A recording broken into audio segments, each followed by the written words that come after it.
still standing to please get seated. Let us all sit and kick this conversation off. I am going to start by reintroducing myself to those who were not here yesterday. Salamo Chikwandu is my name. I am the head of the Unaa Technology Forum. I'd like to welcome you warmly here this morning. Those of you who are not here yesterday, I'm going to give you a quick recap of what happened yesterday. Yesterday, we opened with a few introductions. We got to know each other. And I think we might try that again today if we have time. When we got to introduce each other, we have many of you who are technology experts. I'm very, very excited about the engagement, the crowd, the opportunities for us to network and know each other and build a lot going forward into the future. So that was nice to know many of you. We also had a keynote speech from the founder and CEO of Sophie Cash. Sophie Cash is a fintech platform, financial technology platform. He gave us some good insights as how he was able to start, how he stumbled so many times, but he was still persistent and he was able to finally have a product that is attracting $1 million plus in seed investment money from Nigerians. He challenged us and told us this would have been us investing, but we as a community are yet to see value here, see opportunities here, and actually invest in it. So that is part of what we are trying to push into the community today. The theme, as we constructed it, says from idea to reality, right? What are we doing? We are navigating the entrepreneurial journey. Many of you are engaged gainfully in technology careers. But how about if you became an entrepreneur? Have you identified a problem in society that technology can solve? Maybe you just don't know where to start. Maybe you don't think it is you, it's gotta be the other person. But actually, you can bring together others to help you move your idea from your mind to reality, to $1 million product. So that is our theme, that is the invitation that we're pushing to the community to say, let us become entrepreneurs instead of just career practitioners. Let us actually engage in making money. That is basically the high level of what happened yesterday. Of course, we had from our founders. We started 10 years ago. Our founders talked to us to give us the vision. What triggered them to start a technology firm? Unaa has been around for 35 years. But it's only 10 years ago that the technology firm started. And this was at the very beginning of the ICT landscape as we know it. Things were just getting started. So these gentlemen, 3 of them were here, they shared their vision. At that point they figured, or they wanted to engage, help the Ugandan government start acquiring and using technology. They tried to engage on that front and ran into some challenges. Some successes here, yeah? But that's how they started. They wanted to go start a technology company in Uganda and to help with the government roll out infrastructure, because at that point, infrastructure was the biggest challenge that the country was having. But today, we had Mr. Kini Karisa, the proprietor of NDS. He told us infrastructure is no longer a big challenge. So today, the challenges are actually in expertise, skilling, and maybe content development. What are we doing? Are we on the problem? So going forward, we are inviting the community, all of you and your friends. So let us think about entrepreneurship. Let us creating companies.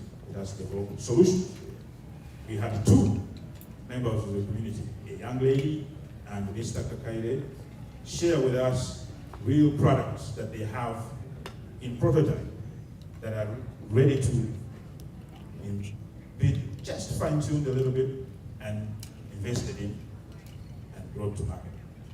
We could start a venture fund under the Unaa Technology platform. We could put to a fund where we invest seed money. Sometimes you'll be surprised. It only takes 50,000, only 50,000 to invest in a budding idea, and in 5 years, it might be valued at $5 million. Zofi Cash, as I wind down, Zofi Cash was a Ugandan living here in the diaspora. He had this idea. He invited people around him in the community. He didn't see this. So he ended up finding investors from Europe. And now today, we know that his startup is valued north of $1 million. You will find a Nigerian companies investing $1 million in a Ugandan startup. So they're seeing something there that we just didn't see, or maybe we're not seeing yet. So with that, allow me to invite my co-moderators, George and Julius, to take it over. I'm gonna go behind the scenes, behind the cameras, and let's get this conversation started. Welcome to day 2. Please join me in giving me a big round of applause. Thank you so much, Robert. Good morning, everybody. Thank you for coming back for day 2. There's a lot going on, as you know. There's elections next door. There is lunch. I think it's at 12:30. So today we really have to go through the program really quickly. Just so you know, Robert, are we live streaming or we just? Yep. Okay, so if you don't mind sending out a link, which I'll post for everybody who's present, so you can share with those who want to follow. Yeah, thanks again for a wonderful day yesterday, and hoping for a successful event today as well. I'm gonna call upon our first speaker. She is in a field that when we talk about emerging technologies, we want to talk a lot about emerging technologies today. The speaker that is going to speak to us first is somebody involved in what you would call an emerging technology as well. We talk about AI and cloud computing, and we forget that renewable energy is actually the most important technology we have on Earth today. Because if we do not save our planet, we're going to lose it, right? It sounds like a joke, but we do have Mauricia Kaizi from NG Energy Access. She's involved in a lot of things in Uganda, and she'll tell you all about what she's involved in. She's the Global Program Manager for NG Energy Access, Head of Global Product Management. I keep calling product. Head of Global Product Management at NG Energy Access in Uganda. Please give her a warm welcome, Mauricia. I will not read the full profile. You will introduce yourself. Thank you so much. I will go ahead.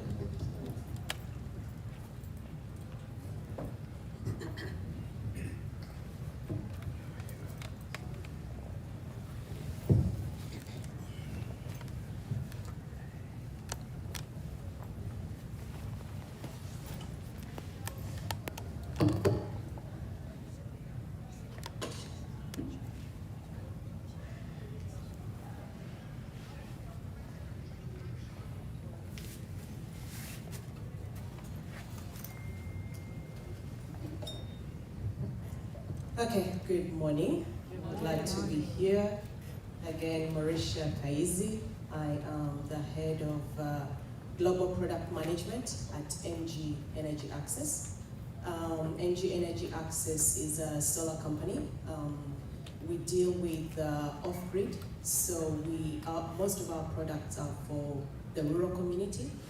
And yes, we do use a lot of technology. No wonder solar industry, technology, how do those come together? But technology is used in every single industry. So in solar, we use it a lot, especially in order to make it affordable. because as affordable, we need to figure out technologies that enable the customer to pay for the services and the product in installments or slowly. So one of the technologies that we use is the pay-as-you-go. So pay-as-you-go, they have either daily payments, monthly, weekly, and eventually after 2-3 years, they own this product. So I'm going to talk a little bit about pay-as-you-go. Then I'll talk about the different skills that you need to have. Funny enough, they're actually the normal skills that everybody has. They're transferable to the different industry. Then I'll talk a little bit about my story. I used to live here, now I moved back to Uganda, so we'll get into that a little bit. Okay, I'll first go through the slides. Okay, so I'll talk about the company. And since I'm doing global product management, of course I have to talk about the products. I'll only give you 2 products, the high-end and the low-end product. And then I'll go to the PayGo technology. Then I'll talk about the future products in solar energy. I call them future products, but they're kind of existing products, but they are being developed further, so I'll talk more about that. Then I'll talk about the skills for future jobs in the renewable energy. Okay, so NG Energy Access, EEA, company that I work for. It's the leading, does both mini-grids and off-grid, like I said, and we mainly do pay-as-you-go. It's one of the largest companies in Africa. Our mission is to ensure that we are providing life-changing technologies and products that help, that are affordable, reliable, and sustainable, and they're solar products. The PayGo technology basically enables the customer and our distribution partners, because we work through both B2B and B2C. So the distribution partners to enjoy the clean energy through solar and using different innovative high-end products. We mainly have solar home systems. We have the small solar home systems, like the one that you see at the top, called the Neo, which is 10 watt. And then we have the large solar home systems, which are the one that you see that powers up a TV, stereo, a fridge. And one of the things that, that the industry is moving into, or the buzzwords that you'll hear in the industry, is productive use of electricity, or PUE. So we realized that much as we've been providing solar home systems, we need to enable the customers to be able to make money. So it has to be income generating. Because it's pay-as-you-go kind of business model, if the customer does not have a way in which they are earning income, it makes it hard for them to pay this installment. So that's why now we're moving a lot into productive use of energy. At the bottom, you'll see the smart solar controller. All these monitor the system, the energy usage, the efficiency of the system, the customer's experience. Are there any errors that we can proactively correct? You know, so we use that. Those are among the controllers that we use for our batteries. Different solar industries. So it's known for, it's known and used by several solar companies. So what does it do? It does payment integrations. So the customer is able to pay for their solar home systems through mobile money. As you all know, in Uganda, the biggest form of payment is mobile money. Many stats actually show that the unbanked are so many, and yet 70% of the population have some kind of mobile money account. So we take advantage of that, and this system takes advantage of that. So it does installments. It will give the customer alerts.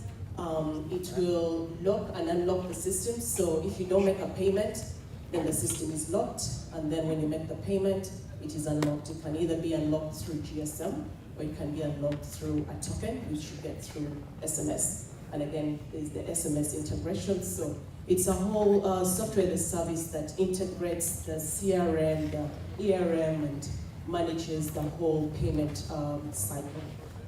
So we use it a lot, and we also sell it to different companies. It also has inventory management.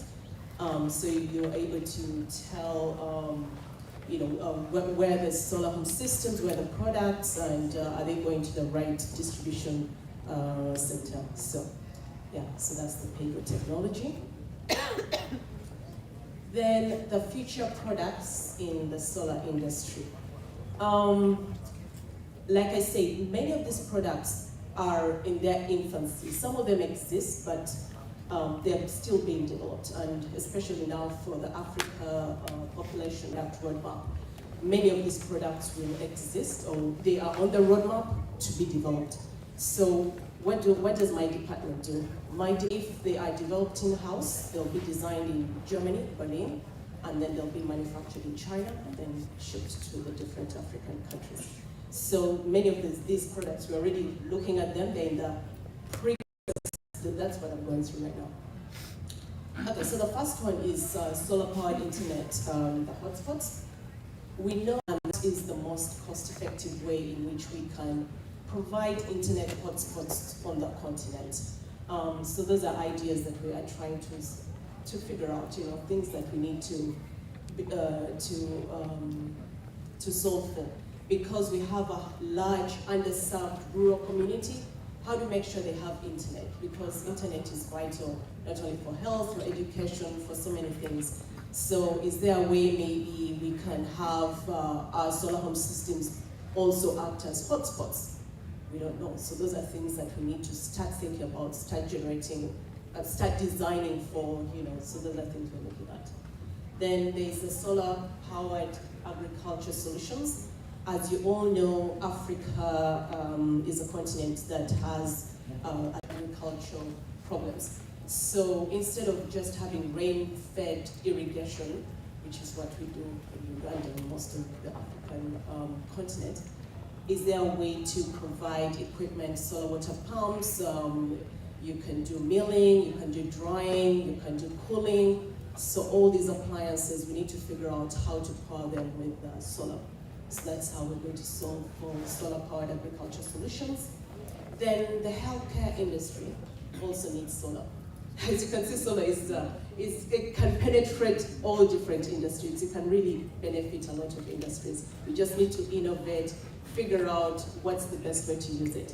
So solar-powered health clinics, these will be medical units that are equipped with solar panels, and we'll be able to provide refrigeration of medication, vaccines, in very remote areas, and of course lighting, because that is the basic. So we're moving from the basic of just lighting to everything else that you can do with solar.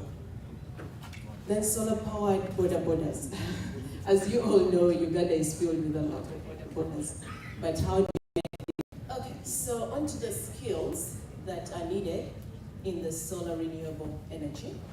You'll see a lot of these skills can transverse different industries. So education and academia, data analytics, robotics, AI. How is that related to solar? So our systems, even the paygo, it does a lot of data analytics to figure out, what is the cost, how is the cost of using it, how efficient is the system, how do you make it more efficient? More efficient. AI, artificial intelligence can be used a lot in the data analytics. I mean, it can, in order to make sure that you're analyzing the solar systems appropriately.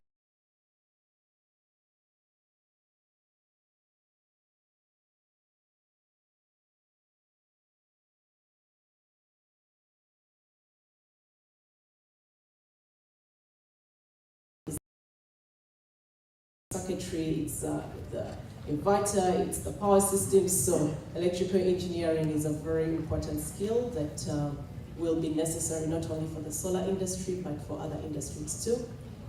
Then here I have solar glass. So solar glass is it's an up and coming. So how do you transform a normal building, like this building right here, such that that glass is actually being used for solar energy, to generate solar energy. So those are the kind of technologies that we need to think about, that we need brains that will figure out how to make the whole building be able to produce solar. Then project management, of course, a lot of solar projects. We'll talk about building mini grids, building solar farms. That's all project management. You need to figure out how to do it in the most effective way. So project management cannot be avoided. I'll go this side. Then legal and funding. Ways in which solar is being, we're able to provide solar energy, especially on the continent, to make it cost effective, is by using a lot of green financing. So there's need for us to have lawyers that have this knowledge in green financing. There are many grants, funds, subsidies that we can take advantage of. For example, in Uganda, they recently won the BGFA, which basically subsidize the price on the solar home kit, so the customer pays half of what the price would be. So there are a lot of grants out there, but how do we figure out which are the ones that are pertinent to the different countries? EEA serves 9 different countries in Africa. So we really need to make sure per country we know the kind of funding that is available so that we can transfer this to our customers. Then we need to, some skills is understanding the local and international policies and the incentives, because as you know, the policies dictate what happens in any industry. So if you have good policies, then you'll be able to provide more services. We do, for example, in Uganda, there is the Rural Electric Authority, there is USA, which is Uganda Solar Electric Association. So how do we transfer, and this is for 9 different countries. I'm just talking about Uganda because we're in Uganda specific, but then it's 9 different countries. How do you understand all those policies? And we need people that will be able to do that. Then on-grid integration and ensuring efficient energy distribution. As we move from rural, providing solar energy from the rural community to the weak grid and also to the on-grid, because we're hearing a lot of people that need backup solar. So right now we're not doing backup solar yet, but that is a field that we need to move into. So what is the most efficient way of getting that done? It's being done now, but there is definitely room for improvement. So when you go to community engagement and industry trends, it is very important that we engage the community, because many of the people actually do not even believe in solar. So how do you show the value of solar to the villages? You know, so we need people, social workers that will be able to do that. Then environmental sustainability and being able to recycle the different, especially the batteries on the continent. One of the debates that's going on right now is the move from lead acid batteries to lithium batteries. So our large solar home systems, we provide the lead acid chemistry. The biggest reason why we do that is because it's recyclable on the continent. But then the lithium ion is more efficient because it has a DOD of 100, almost 100% anyway. So it's more efficient, but the problem is it cannot be recycled on the continent. So many of the times they stay in the warehouses, you know, creating a lot of environmental issues, or we need to ship them to China or to Europe where it can be recycled. So how do we create ways in which we can actually recycle these batteries on the continent? And coincidentally, there's a lot of funding right now for lithium batteries. But the reason why many companies are not using those for the power systems is because of the recycling program. So those are things that we need to think about. How can we be able to actually build a company that can recycle these batteries. Then of course we need to stay up to date with the industry trends and what's happening in the solar panels, storage systems, how to make them better. And then the final one, and I've put it last deliberately, because these are skills that you cannot avoid, the soft skills, right? Soft skills are necessary no matter what industry. So your character, I call it the 3 C's. So your character makes a big difference. So always make sure that your integrity, your morals, problem solving, and perseverance. Those are important skills to have in the industry. Then competence deals with all the education, academia, and then commitment. In whatever you do, just make sure you're committed. You're committed to the work, to the people, to the organization, and have strong values. Have passion for it. When you have passion, you can transverse a lot of things. Okay, so now just a little bit about me and my story. As many of you know, I lived in the United States, in Dallas in particular. I was in Boston for a few years, then lived here in Texas for 17 years, then moved back to Uganda in 2019, July 2019. Moved back, actually. I'm blessed to have my husband and my son in the audience.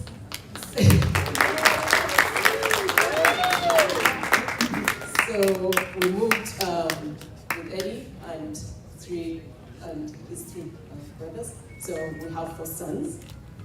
Moved back to Uganda. Many people ask, how did you make that move? And why? The why was really to expose the boys to family, to expose the boys to Uganda, and to show them a different life, right? Because there's so much that we take for granted when we live here. So we wanted the boys to understand what is it like being out of your comfort zone. It actually also created a lot of adaptability, I believe, in the boys. So we moved back,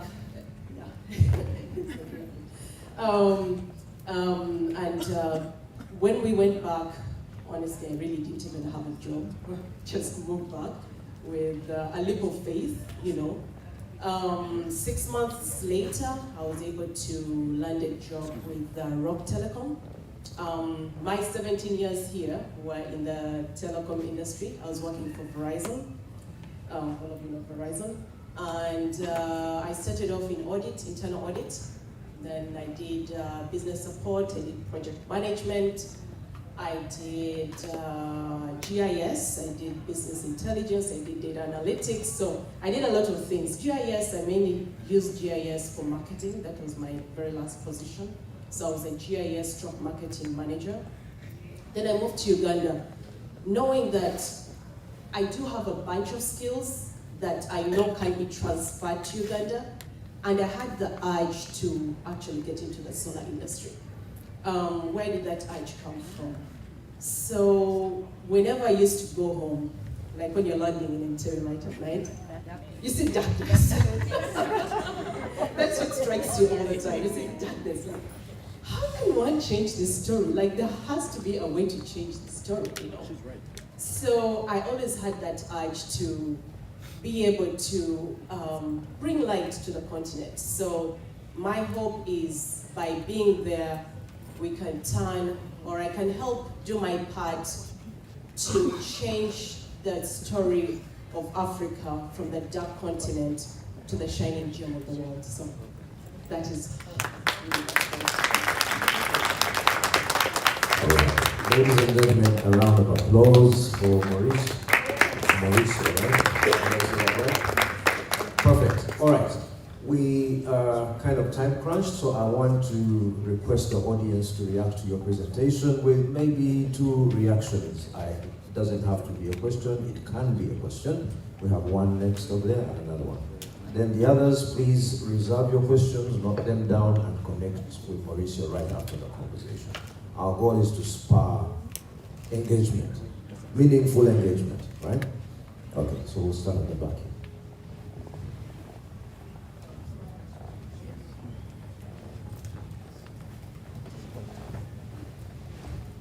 Good morning. So Maurice talked about lithium battery recycling. This is a real opportunity in Africa. Anyone want to do it? Go ahead and start doing this. One of my former bosses started this here in the US. It's a huge opportunity. So if anyone starts, should take this opportunity in Uganda, it's huge opportunity. Thank you very much. Where were you? Over there. Huge opportunity, right? Solar space, renewable. Thank you for your presentation. Mine is just, could be a question. How have you overcome the stigma? I have a couple of friends that are doing the same business that you're in, but their challenge is whenever they go talk to customers always have this thing that thing doesn't work. We have a lot of sunshine home, and I don't know how people do not believe in solar. Is it because of these cheap products? You go on the market, you find they're selling, we can give you a TV, we can give you this, but the thing lasts 6 months and it's gone. So it becomes expensive because if every 6 months you're going to buy a new system, it becomes expensive. So how have you overcome that and your products? Do you give warranties? Do you replace a product if it goes bad after 6 months or 2 years? Thank you. Okay, thank you for that question. And like one of the skills that I mentioned, one of the things that we need is social people that can actually, social workers, people that can talk to the community. Because like you said, a lot of people don't believe in solar, which is a ridiculous thing. What we do is we do provide warranty. So each of our power system comes with a 3-year warranty. And because it's pay as you go, you are able to own it after you're finished with your payment. And if your product does go bad, you can bring it back to the service center and we do a swap for you. So we guarantee that to the customer, and they already know that this is a provision for them. So, and we tell them that these are actually designed, to be very innovative products. And that's why we are able to give this kind of warranty on the product. So that encourages them. And we do realize that there are a lot of products in the market that are very substandard, and that's why we need to provide that warranty to our customers. Great. Mauricio, I'm just going to pass this through for the sake of everyone here. There might be people interested. Do you have opportunities for distribution partnerships, dealerships, representation at a regional level? Do you need people to help you either reach certain areas of the country? Is that an opportunity that anybody can pick up, partner with you to sell your product? Yes, we do have a B2B distributor arrangement. So we do have opportunities for partners to come in and distribute the products. I say we're in 9 countries, but if you look at the distributor network, we are really in 15 countries. The other countries are through purely B2B, there's no B2C. So there are opportunities if you want to become a distributor. I can connect you to the right person. It couldn't be me, but I can connect you to the right person. Awesome. A round of applause for Mauricio, please. Thank you so very much. That is a solar opportunity. It's ever growing and evolving. First of all, on behalf of all the organizers that have worked so hard to make this happen, I want to thank you all for honoring the invitation and patiently making time to come and attend. Now, we have quite a lineup of presentations and conversations that we believe will be meaningful to everybody or somebody in this room. And so, among us today, we are honored to have Honorable Mohammed Nsereko. He is here, and he's very passionate about advancing the technology landscape back in Uganda. Some of you have seen him on media, different kinds of media, either on your TVs or on the internet. Honorable Seriko is a member of parliament and I believe an advocate for everything technology moving forward. Honorable, please. You will be giving us a presentation on those opportunities and the landscape in Uganda. Then we'll take some questions and we'll move on to the next part of our program today.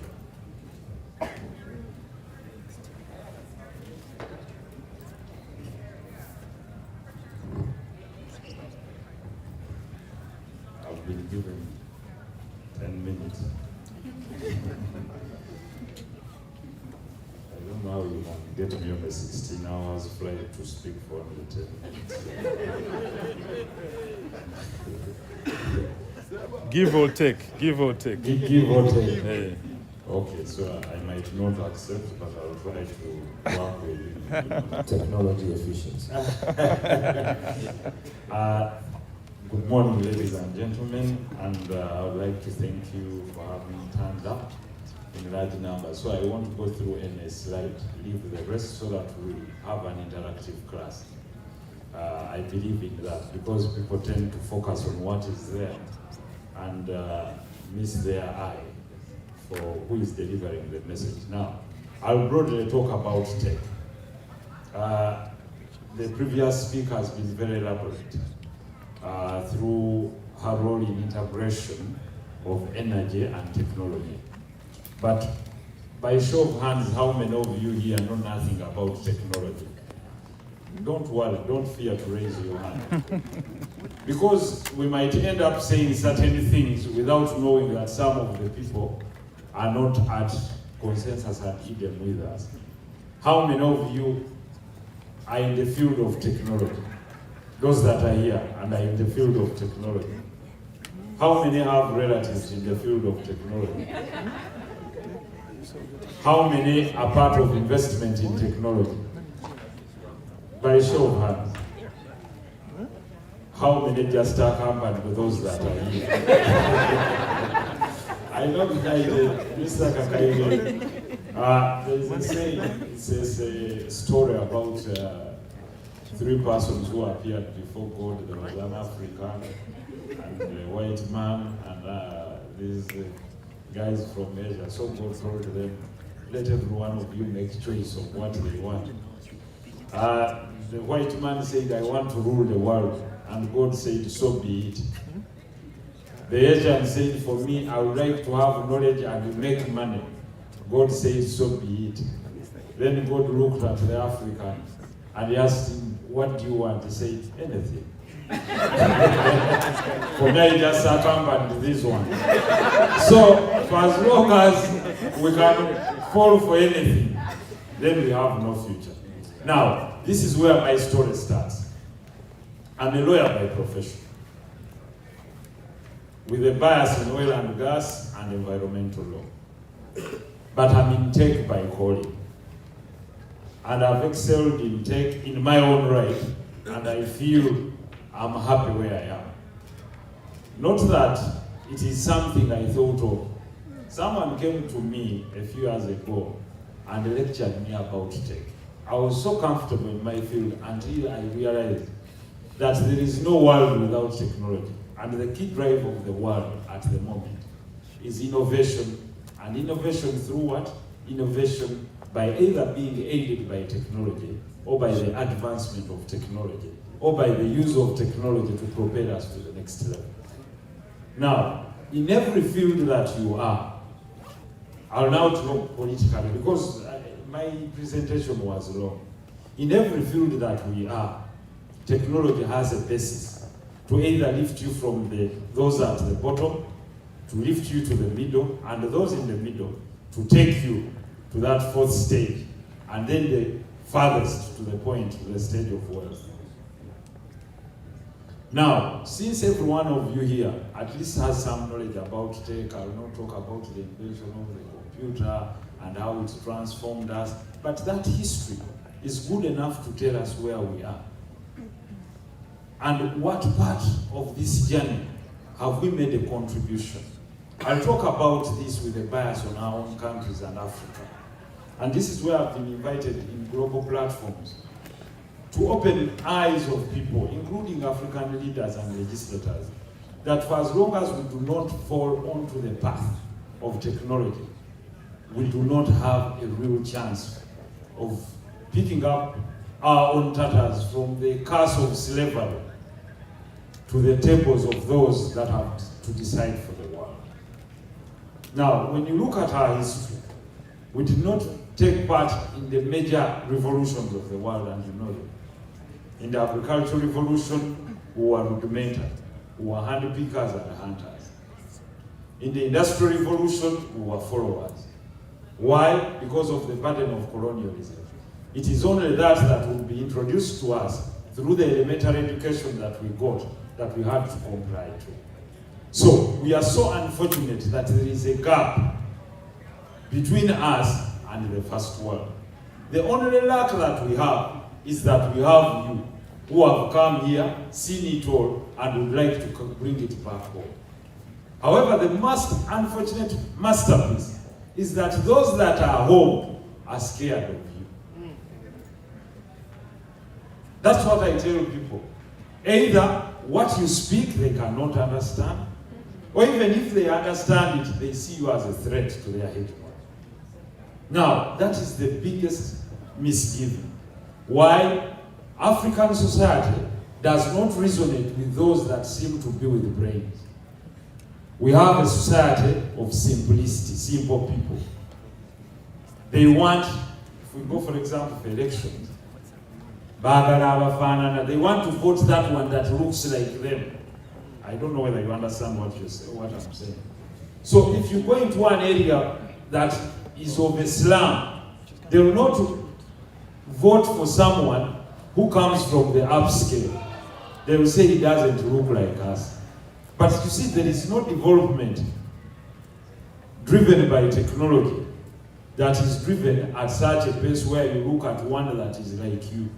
You must look up to someone that is better than you. Now, by the bridging of our society, that is why you have witchcraft, things of that nature.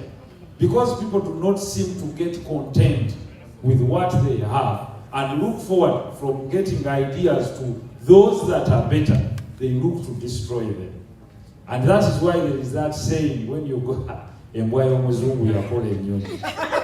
instead of thinking, how was this plane made? An African will say, let me transliterate it, that this dog of a European man or a white man has made a plane, because they can't think beyond that. So they call you a dog, they refer you to an animal. They compare it to an animal because you have outthought them. Let's go back to the principles. Tell me one single field that has not been impacted by transformation in technology. And where was the birth of technology? From the invention of power and the use of power in driving machines and machines making life easy. That was the role of technology. How do we create solutions that make life easy? So literally, that is how I want to interpret it. So that if we go back to digitize our people, we try to show them that before you were there, we had landlines, where you would go to a neighbor and call. Now you have a mobile phone in your hands, and the first generation was the one which was not a smartphone. Now, if you woke up your grandfather and told them that there is a phone where you speak to your child in America and you're viewing one another, you just say, you take me back to the grave. Because I don't understand the world in which we live. So when we tell people with inventions in nanotechnology and other things that people will be able to live on other planets, they'll also think the same way. But the advantage you have from these countries is that they have visions based on generation. That the generation to come must find the foundation of this caliber. Now for us, we eat the generation, we eat the next generation, and the next generation after that, so that they don't meet any foundation available. And I understand the frustration of every one of you here. And it's not only in Uganda, but it's in Africa generally. Other, and I would like to be very, very candid, Rwanda. Rwanda is really following the path that everyone should be following. I've tried to call upon people that let's not think of this petty politics and jealousy, but Rwanda is following the path that everyone should look forward to. And the mother of all that is necessity. It has no minerals, it's very tiny, but it has looked at the niche and said we shall build a human resource. The same dream as Singapore. Now, what should be our model? Can we look at a model like South Korea? A country with about 57 million people, but with a GDP of over $2.1 trillion. Compared to India, which has a massive population with about $3 trillion. 1.5 billion Indians producing air. 57 million South Koreans having 2.1 trillion. And what is the basis? Industrial technology. Delivery. Therefore, we must cite an example that we must follow. Because if we talk about Singapore, okay, they are 5 million. They are strategically located. But they are invested in growth in technology through skill transfer. And it's a leading example. The GDP of 5 million people is bigger than the GDP of the entire East African Federation that has over 400 million. Ethiopia, Uganda, Kenya, Tanzania, Rwanda, Burundi, and Congo combined plus South Sudan do not have the same GDP as a country of about 8 million to 5 to 8 million people, which is Singapore. So, is it quantity or quality? Therefore, the answer is res ipsa locuta in law. The facts speak for themselves. Where do we see the leverage? Where do we start from? Because you ask me, Honorable, where do we start from? Because why I didn't go into the semantics, all of you know them. If we go to medicine, there is telemedicine. There are inventions from amongst you. Can we take them back home? Yes or no? So if some of you that are here, what is the challenge that we are facing in Africa? Small human resource. You have one radiographer. For example, I'll tell you about Uganda. We have less than 59 radiographers. I think Rwanda has 16, but for such a massive population. So, what solution would you engage us into in telemedicine? Creation of a one single center of diagnosis.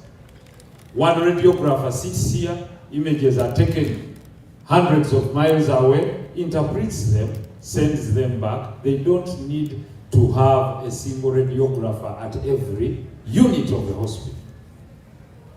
Similarly, we can do it. But how will that radiographer know what he's doing when he's not digitized through education?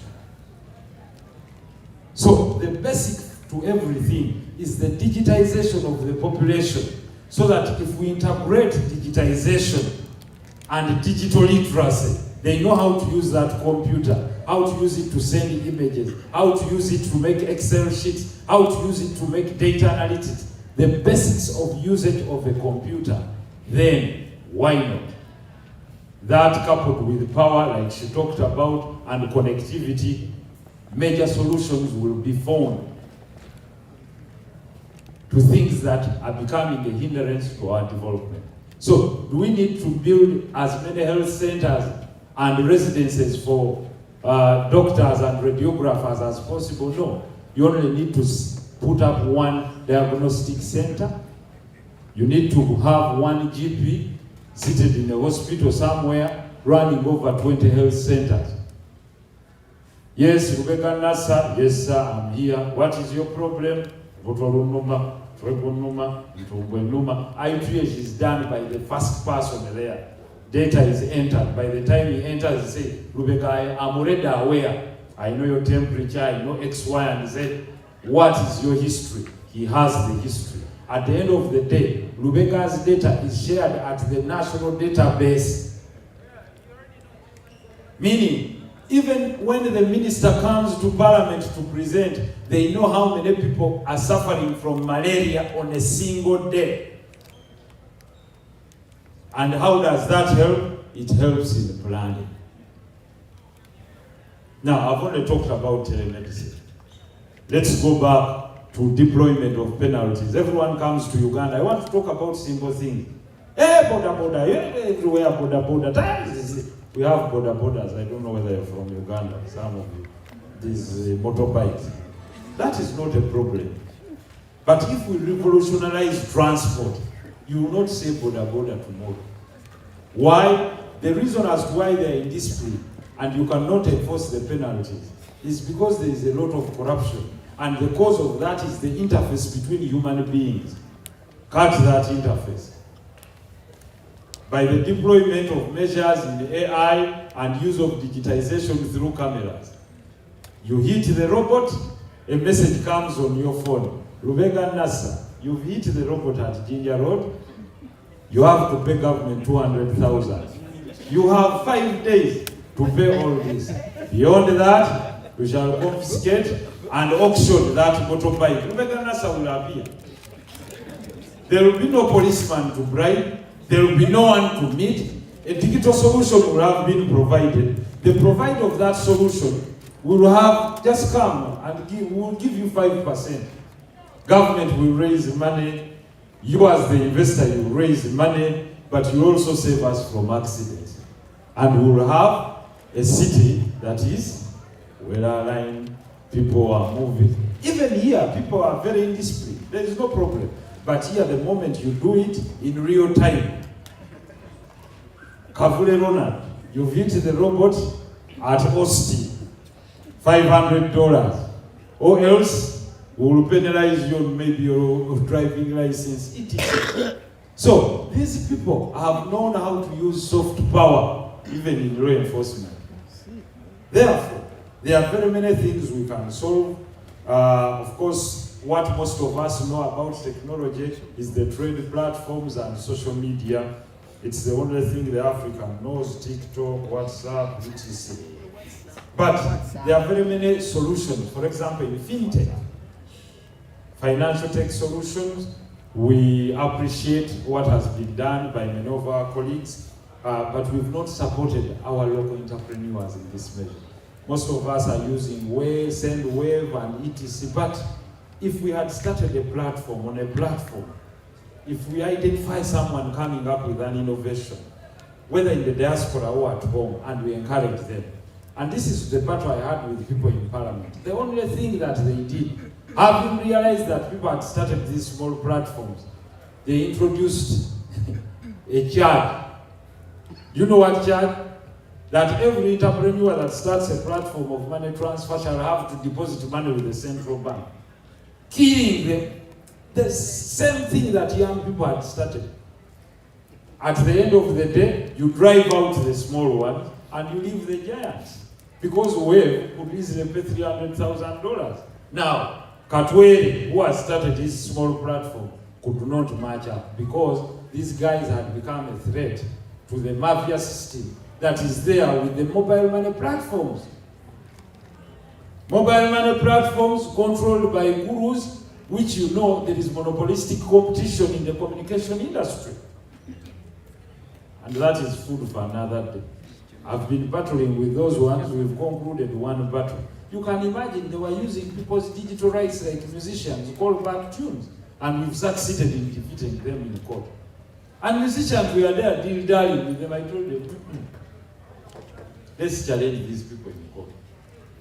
Because a musician produces this song, you sell it to me as a callback tune, and you give him only 1 shilling. And then you sell it to me, and I renew it every month for 150 shillings, and you give him 1 shilling.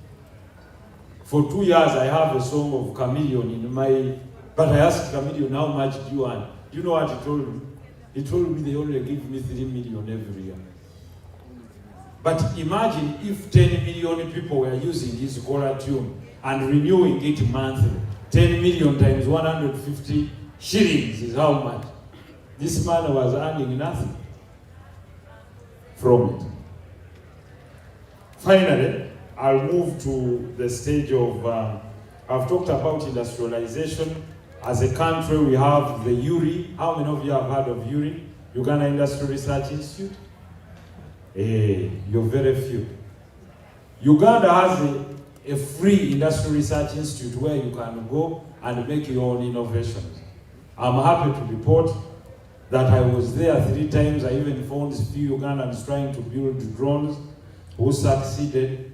But majority of the people that were there were Muzungu coming from this side to make research.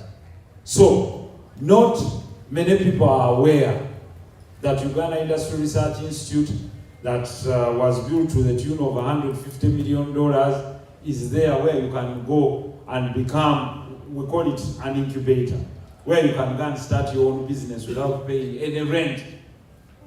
Whether you want to start a factory of milk or cosmetics, whatever it is an industry research. There are qualified people who are willing to help you. But I can vividly report that in this financial year's budget, I don't know whether our minister is there, it received no fund. Opportunities. That's the reality, because I was battling with these people on the floor of Parliament, no one cared. Because either those I was talking to, colleagues didn't understand absolutely what I was talking about. I remember I was telling them in the last financial year that, listen, you can talk of dumping and etc. But we need computers and laptops in this area. There were those that had offered to send used computers and refurbish it. And here I said, you tax them at the same rate as the new ones. And I told them, do you know the cost of a brand new computer, laptop? It's about $1,500, depending on what it's going to do. And you say you will tax it. So in which year will Ugandans be able to raise $1,500 and purchase this computer? Remember, they are in an economy where they are competing with the child in a global economy from here, who is given a free laptop. Ours must look for money and buy it. That is why people reach university. Remember, you reach Makerere and you can't type your own coursework. Why? We were not literate. You don't know how to use Windows, you don't know how to use the Excel sheet, so you end up sending your work to a secretariat in Katanga, someone to type, they mistype it, you fail.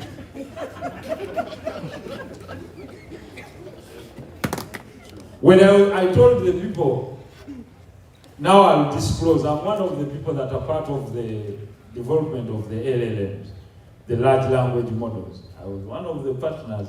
I remember in 2019, I told people we will have artificial intelligence and we will have large language models. I don't know, some of you saw my video. And I told them, there will be an innovation where we will create the virtual world, but also the futuristic world through artificial intelligence by the use of the large language models. I think I was on NBS. And I told them, you ask a question and get an answer of, even if you ask for 20,000 pages. I think our interviewer said, aren't you dreaming, Honorable? Now the dream is here. You all know ChatGPT and everyone, ChatGPT, GPT 3.5, GPT 4. But these are things we told the people. What does that send me to? For you that are here and are investing in technology, the engine that is the driver of technology on the Internet of Things shall be none other than data. The new goal of the world is data. He who has data is going to be the wealthiest person. It's the most traded commodity. The other is in infrastructure, investment in infrastructure. For as long as you own the infrastructure, you'll enjoy the profits. I heard Madam here talking about power. Simple solution. We are grappling with connectivity.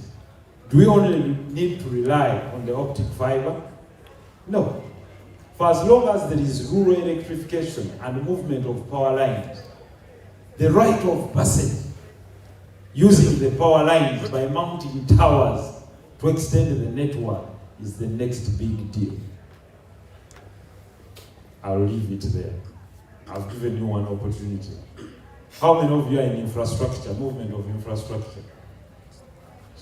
Here, I think the biggest mover was Verizon, one of them. Therefore, for as long as you need to move the internet from point to point, there is no time to dig underground. Already they are moving power pylons on which you can mount stations and extend the internet to the farthest point.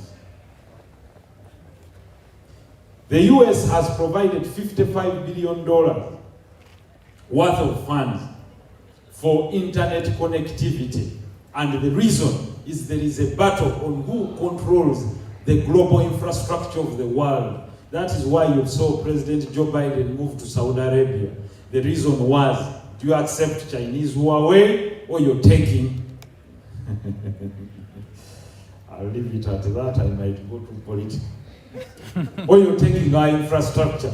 He who controls the infrastructure shall control the data, shall control the internet, and shall control the world. That is why the next generation of battle is the battle of who controls the storage of data, what we call cloud computing. In movement of finance and money, and in the next generation of computer, which is artificial intelligence and robotics. The engine of AI and the fuel that services it is data. You only have to give a machine data to produce for you what it needs. Without data, a machine is useless. The fuel of data of robotics is data and the data point. And finally, the biggest tool of infrastructure is he who controls the batteries, talked about them, and the chips. That is why you're hearing the war of Taiwan. That is why the US government will invest every single resource and military might to defend Taiwan because of the TMC, that single company that has a GDP that is nearly half of Africa, a single company. Why? It produces the most required chips that serve as the engine of technology. Every single gadget that you will use shall need a chip in the next 10 years. For as long as it will be called smart. It will therefore have a motherboard that will have a chip that processes the information that you have so that you can make an interface. From this projector, to that microphone, to the glasses you will use, to the car you will drive, to everything. Therefore, the battle of the world today is he who controls the supply of the chips. That is why you're building many sites in Arizona, here in America, and you're defending Taiwan. Therefore, that is the infrastructure that moves technology, the computer, the power, and everything. Now, finally, as I conclude, where are we? I remember I told you those 3 men that went before God. Now this African just says, but they just accompany them. We are just accompanying the game.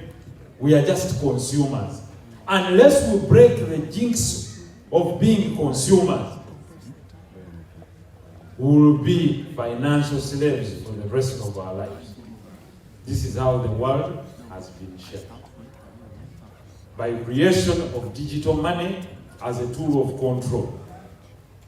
Some people might not want these words. Someone wants me to talk about the blockchain.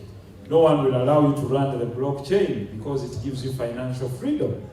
There is no way countries and governments will allow that to dominate, because for as long as it can be used by anyone, anywhere in the world as a store of wealth, it means it threatens the dominance of a given currency. The world's trading currency is the United States dollar. Anyone who threatens its dominance has declared war on the United States. And that is the reality. These are the untold stories. So they'll do anything to defend it. So if you come up with digital assets, good as they may be, unless there is legislation rooting them here, you will be taking away the dominance of the currency that guarantees their security. China can do whatever it does, and I'm talking about this with open mind. China is a very strong country. It has done advancements in technology. It has tried to match the US, but the US is distant. It is the model. It is the model of the world's dominance in technology, and it's the one we look up to. That is why it is the first country to set up the first Center for Artificial Intelligence Safety, and calling upon the whole world to realize that no one in the world can go it alone. After the cat was let out of the bag through the introduction of artificial intelligence, now everyone is going to be on their own. Have you heard about AI? Are you aware that now a rogue person can even do what we call deception? Because you've been used. I'll give you an example. If we have an argument here, what does everyone say? Everyone says, Google it. Because there is that message that was sent to you that authenticity is based on, but it doesn't necessarily mean that everything that Google has is the right thing. For example, it has a wrong date of birth of mine. Even Wikipedia. But you've been meant, you can even bet. Okay, what do you say? This is what, and you? The referee will come and say, let's use Google. Now, that is the sale of the technological dominance of the powerhouses of cloud computing. If you want to develop anything in technology, where do you do your storage? Who holds the cloud? Amazon, Microsoft, who else? Google Cloud. I'm talking about, these are the top companies that will lead the world forever, for as long as they do the data storage. Digital Ocean, etc.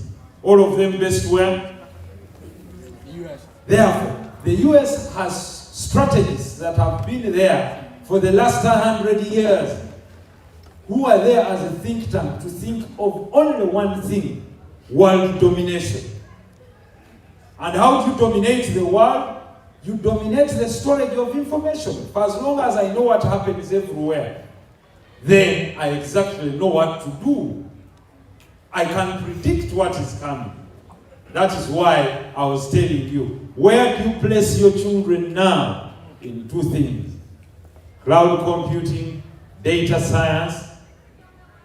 For you who want to retool, technology is not taking away jobs. No, it is just displacing you. So if you go back and retool, there are more jobs for you. Robots delivering food are going to run down. Who is going to service them? Who is going to deploy them? Who is going to control the cameras? Who is going to... Every single thing in finance. And finally, who is going to do the golden job that will never go away, called cybersecurity?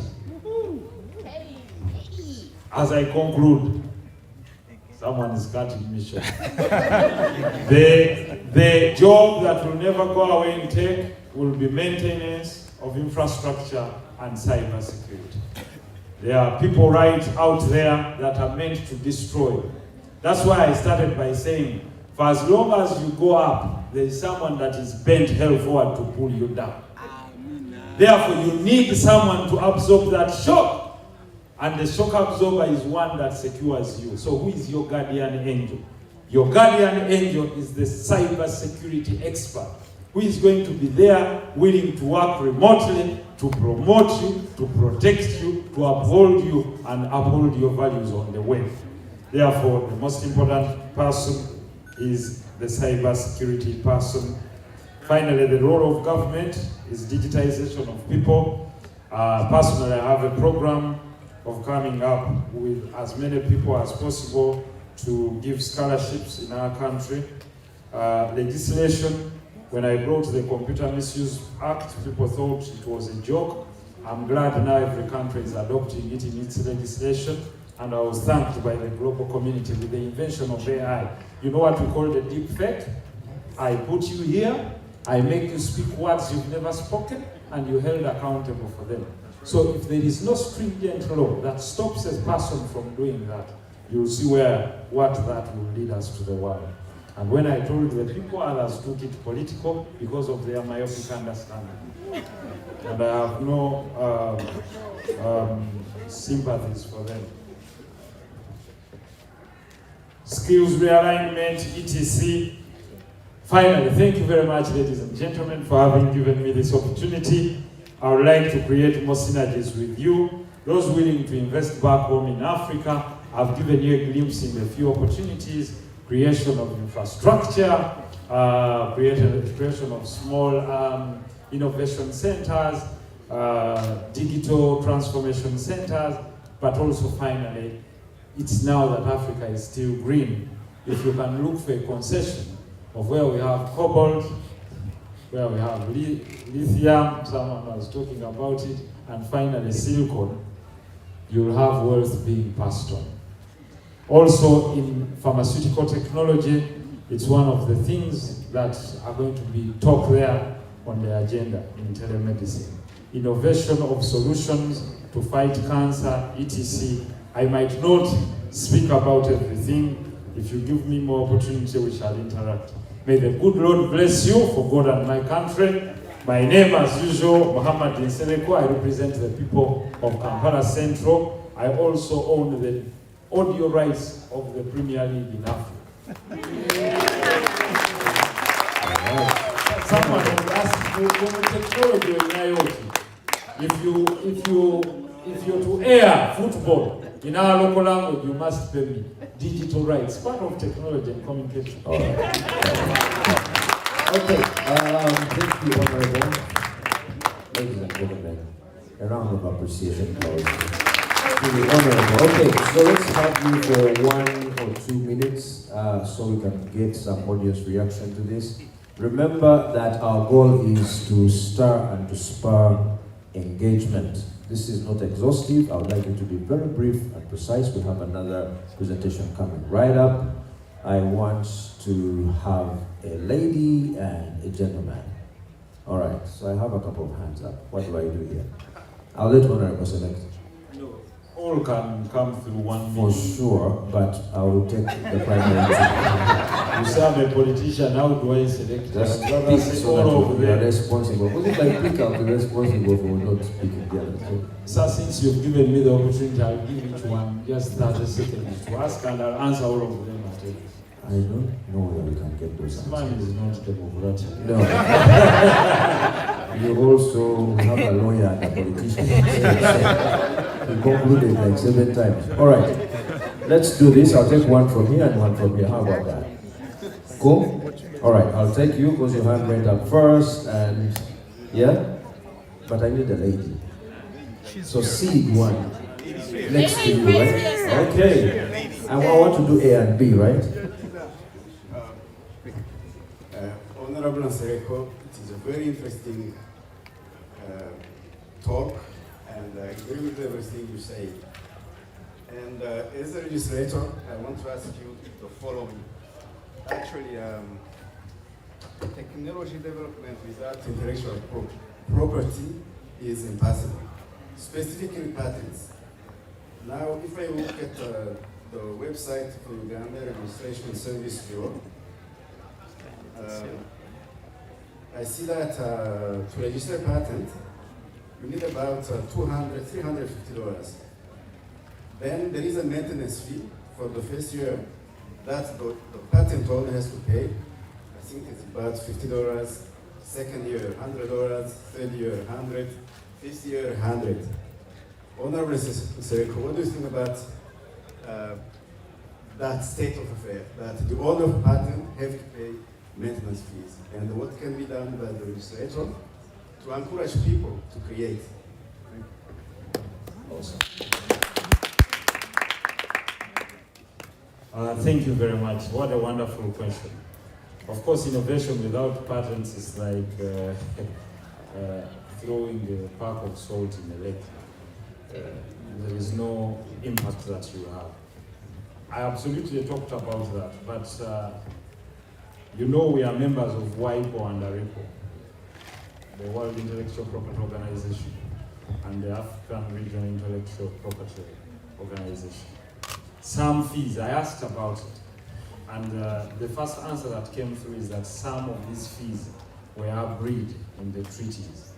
But that is the very same thing you're saying, and I agree with you, because it's deterrent. For example, I was in Kololo, and I wish in the next Unaa, as we are growing, we accept that we invite people that have done innovations here. There is a guy who has made a wonderful innovation of fuel from, you need to see it, from Jambogo University, that can be used in cars. And hardly did others even know that cannabis can be used to generate biofuel that can even be used in aviation engines, jet engines. And one guy is there languishing on the streets of Kampala. I think after having used this, sniffed it properly and also through he went and realized that they share similar properties. And the guy, without going to school, he invented this thing. And the guy is there. And when I was interacting with one gentleman in the UK who sits in the World Bank, and he said, Mr. Mohammed, do you know the innovation we have? Then I asked him what innovation. We've invented a new type of cannabis that can be used in aviation fuel. I felt like crying. And I asked him, how much did you invest? He said, we invested about 500 million pounds. Then the young man in Africa who had invented it before for 0 shillings is dying with his novelty. Something he invented off the street, maybe he had chewed it for a long time and also sniffed this and compared the properties and they were the same. He realized that I think if I mix this with this and produce this, but there is no big fund to help such people. Now, I understand your pain. The pain you have is the pain I have. I'll process that and lay it on the floor for Parliament. In the future, and I'll say, there is a store of land.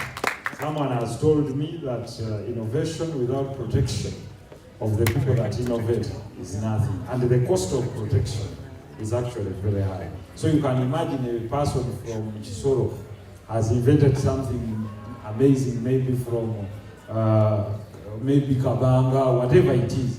And at the end of the day, you tell him that you have to pay this. It's a deterrent. I agree with you entirely, and I plead guilty as judge. All right, let's have Georgina with our next question.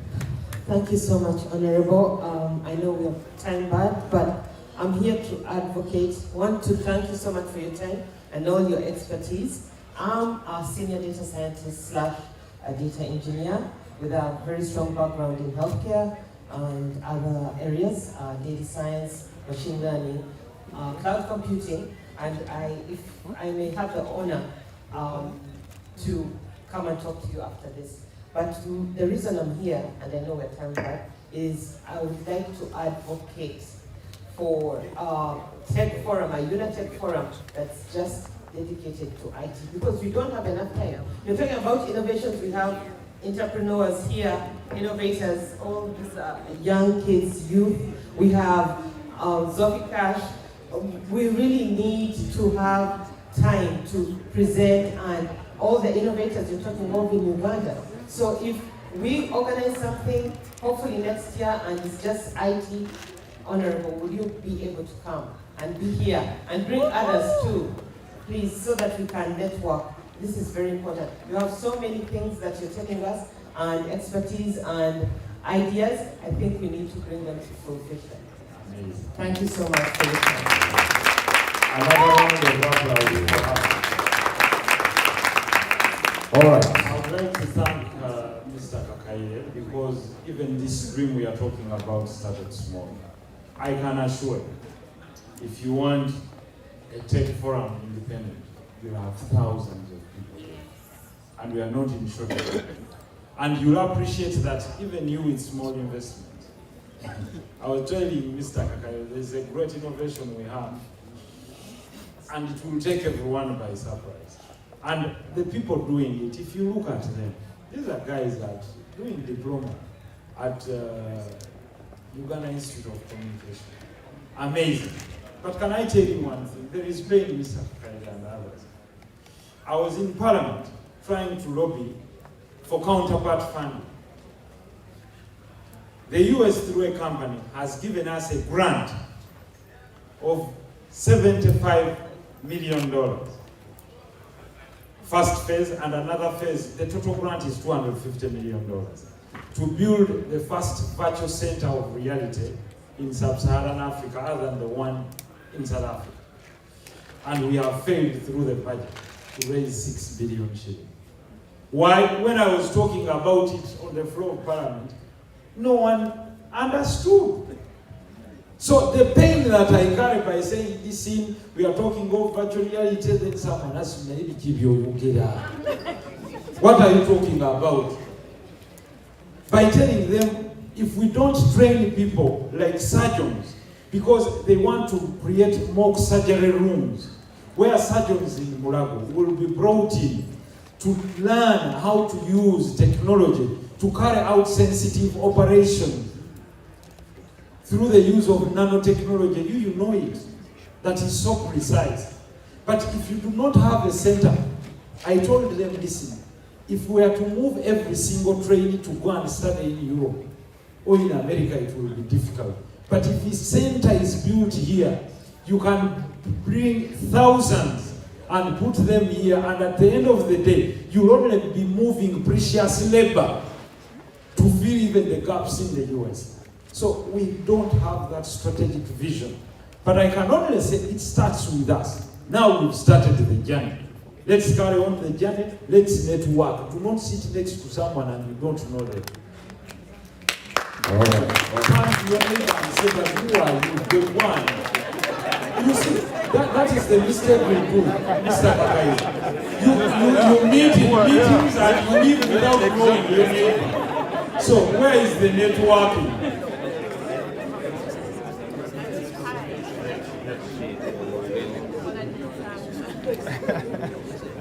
So turn to your neighbor and say, who are you, by the way?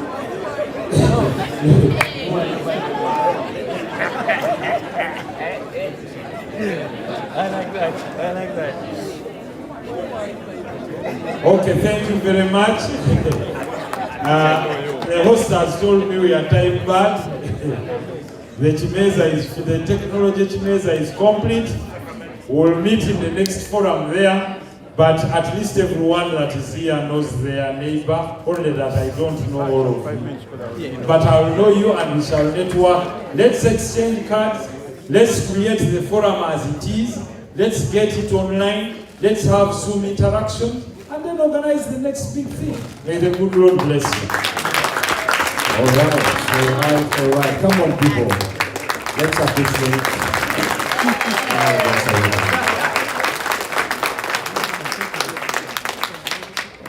Thank you. Okay, I know all of you have been triggered in one way or another, inspired, excited. Definitely technology is an exciting topic. That is why we're here. One of the things that we're achieving this year is opening up the space. We are cracking the glass ceiling that has hung over Unaa for so long. And we're exposing the potential of all of you that are part of this community. This goes far beyond Unaa, as you can see, because entrepreneurship and ingenuity is part of our fabric as a people. We are ready to go to the next level. If you agree with me, say amen. Amen. Okay. Now, there are things that we must cover as part of our objectives this weekend. We are short of time. Our goal, if I may just share a vision with you, our delight is to have an entire 3-day weekend where we're focusing entirely on technology objectives. Our goal is that each one of us will find something valuable to take home. As you will learn later, we would like to share with you ways, first of all, to get involved at whatever level you are. Whether you're an entrepreneur, an educator, a student in school, or you are in another career and want to add tech as one of, the assets in your toolkit. This is our goal, and trust me, this is thought out completely for you. Mr. Cerebro could speak the whole day. He has so much experience, he has a lot to share, and we're going to make room for organized conversations that come out of this meeting. We're going to also continue doing that throughout the year, so make sure that you've signed up in our sign-up sheet, which is on an iPad that's going around. And if you haven't, please raise your hand, I'll bring it over to you. It's currently flowing this way. So I'll go right back over there. Make sure we have your contact, your phone number, your name, and your interests registered there. If you want to add detail, let me know so we can put you in there. One of the things that will happen after that is that we will try and classify your interests and make sure that you only get information about what you're interested in. We don't want any junk mail coming to you. All right? All right, this is very exciting. Among us, speaking to us next, is a gentleman that has had great success as an entrepreneur based in Boston over the last 10 years. And he has been involved in fast-paced business, both local and international. And today he's going to share his journey with us, because most of you are also budding entrepreneurs. You have visions, you have dreams, you have products. And one of our goals is to help you see that it is possible to start and keep going, regardless of what industry you're in. Ladies and gentlemen, let's make welcome Mr. Brian Kayongo.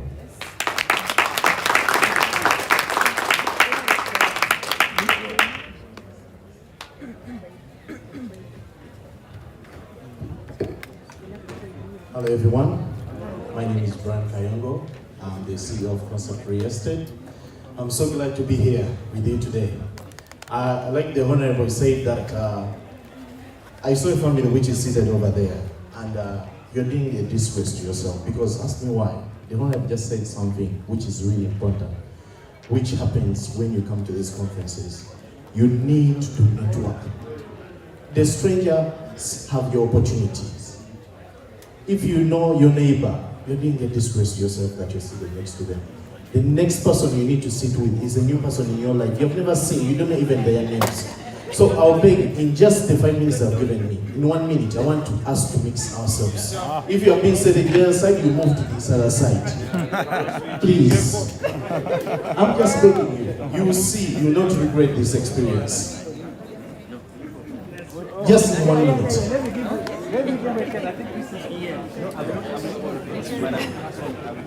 Thank you.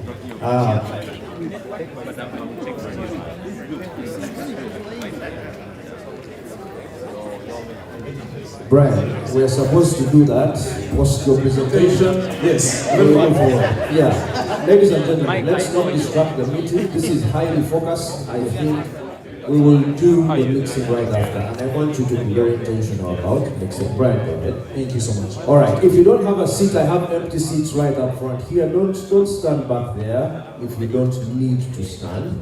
We have a couple of seats here. Please come forward so that this is meaningful to you. Okay? Okay. These things are important. They are life-changing. If you just take home one thing, you'll never be the same again. Brian, carry on, please. Thank you so much. And again, I will refer to the same family over there for my first example, which I'm going to give for my journey. I love what their mom is doing for them, because it's the same thing which was done for me for my parents. You know, most of us here, we may be parents or we may be future parents to our children or our future children. But the best thing of life which happened to me, why even I have the potential to stand in front of you, because it is all of us to be blessed to stand here. There's nothing special about me, nothing. I'm just a boy from Uganda, born from Uganda, on the streets of Kampala. God bless and come to America. Not something like a magic, something happened in my life, nothing. But I'm just blessed that I'm here. But it starts from the family where you come from. It starts from the vision they have for you. It starts from, even some of us, we grow up and you don't know even where your father and mother works. Most of us, we grow up and you don't know even where your dad even works, where your mother even works. You don't know even when they earn. You don't know when even when you have, when you don't have. They just say everything is okay, go to school. Life is not only going to school. Life is about knowing the fundamentals of the family. Most of us parents earn future parents. What we look at, okay, I need to leave inheritance for my kids. But how do you define inheritance? Most of us, we look at inheritance as having finances, money, land. But that's not the inheritance you're leaving for your kids.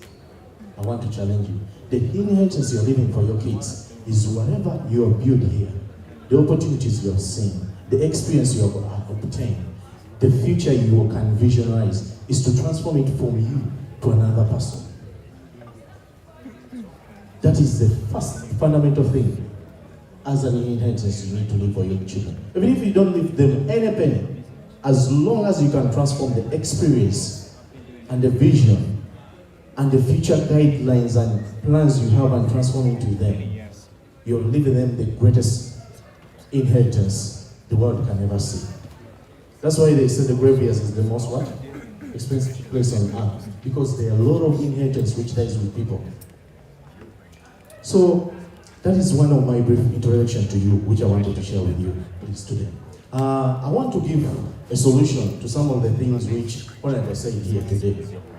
The first one is, here's an opportunity, a gentleman in Kampala who has innovated something, which it goes also to all of us here.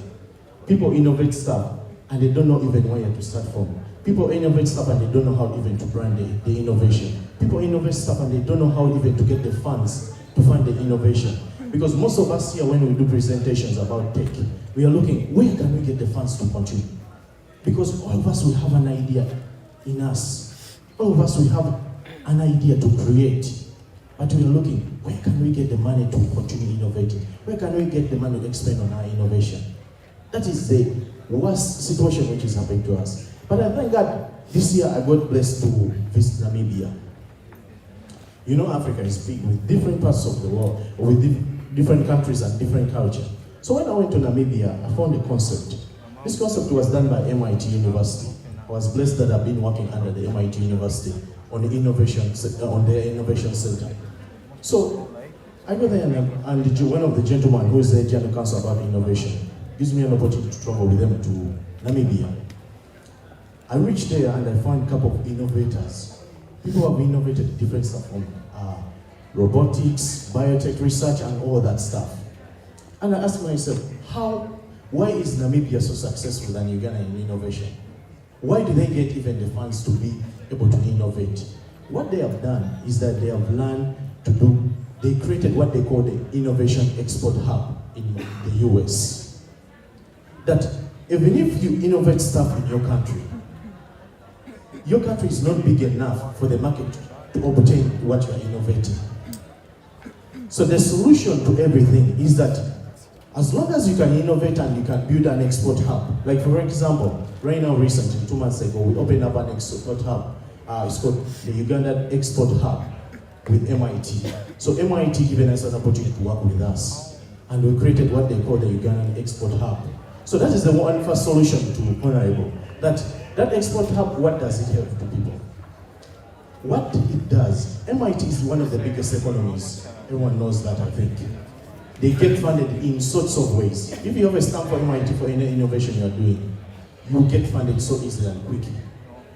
So what we have done is that we are helping Ugandans who are in Uganda, and they have developed, also who are here in the US. Those who are, I know so many people have not known that we have done this because it's just 2 months old, the partnership which we have done with MIT.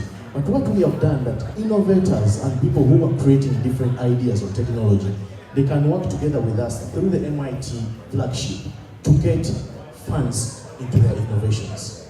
Because as long as you create and you don't have the resources to continue building, you cannot grow. As long as you can create and you don't have the proper branding for your innovation, you cannot also grow. So the solution has been that let us get these companies to be under our flagship and they help us to brand and help us to access funds for our innovation. So I want you to join us, to join the Uganda Innovation Hub. It's a non-profit organization. Anyone who you have created any idea will help you access the funds for your innovation, will help you on branding, will help you on building your infrastructure. And also there are so many corporate companies which are looking to work with you. They have a list of more than 10,000 companies which are looking for people who are like you are creating ideas. And they're just waiting, when can you come? Right now we're in a position whereby we don't have enough people coming through. So we are inviting you to come and work with us, to continue growing our company. Because we realize you find a country like Uganda, we have got oil and gas. But oil and gas is not going to help Uganda. But what is going to help Uganda is to be able to get people export their technology to other parts of the world. Like the way here in America, people innovate and you find the iPhone, it was innovated here, but it's everywhere in the world. So in Uganda, if we innovate something and we can take it to the global market, not only stay in the local market, it brings a big fund to our country. So that is my calling to you, please. The other thing which I want to share with you is about procrastination. Everything today this weekend is going to be said. People are going to show us the ideas they have. People are going to show us the innovations they have created. People are going to give us all the greatest ideas which even our eyes have never imagined. But what is our worst enemy with this is procrastination. It's the worst enemy all of us we are going to fight after here. It's the enemy which everyone fights in their own way. It's the enemy which you don't have a solution for as long as you just do one thing. For my quest to everyone here is that with all the conversations we have had here, with all the partnerships you get here, with all the network you get from here, with all the solutions you get from here, just go do it. Just go do it. That is the only one. If you can write it anywhere on your wall, everywhere you sit and just say one word, just do it. Because why are we lagging behind? Not that we don't have the ideas. Not that we don't have the technology to create what we have to create, because we are not doing.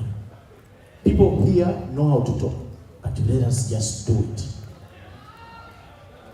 I'll take questions. All right. Just before the questions come, thank you, Brian. Yes, please. Thank you, Brian. Just to put things in context, when you ask an entrepreneur to speak, they lack grounding for where to start. So I want to do a few things. Brian is a real estate investor and he trains on real estate investment. Brian, what would be something that you have learned from your real estate experience that everybody in this room would need to think about? How do I get involved if I want to? So I'm going to ask some specific questions so that you can be more pointed in your responses.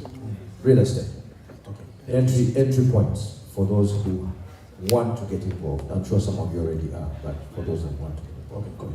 So when I entered real estate, I had a presentation which I sent to him. Just something which I want to introduce to you briefly. All of us here in tech, what we create are solutions. We create solutions for the problems which we face. So when I entered into real estate, my main goal agenda, even starting from Uganda. In Uganda, I have a model which is called $100 you get where to stay. People complicate it and build these apartments and all that, but Uganda will have a deficiency of 72%, not so honorable, of housing. So when I entered real estate, I was like, what is the solution for me in real estate? Not to complicate it. A normal Ugandan can afford $100. Even if you're getting out of campus, you can afford $100 house to rent. So I say, as I continue to become a solution to this, how can I expand it also in here in the US? By expanding in the US, also I continue doing affordable housing. And I want to request to everyone here, our country has a deficiency of housing. It is 72%.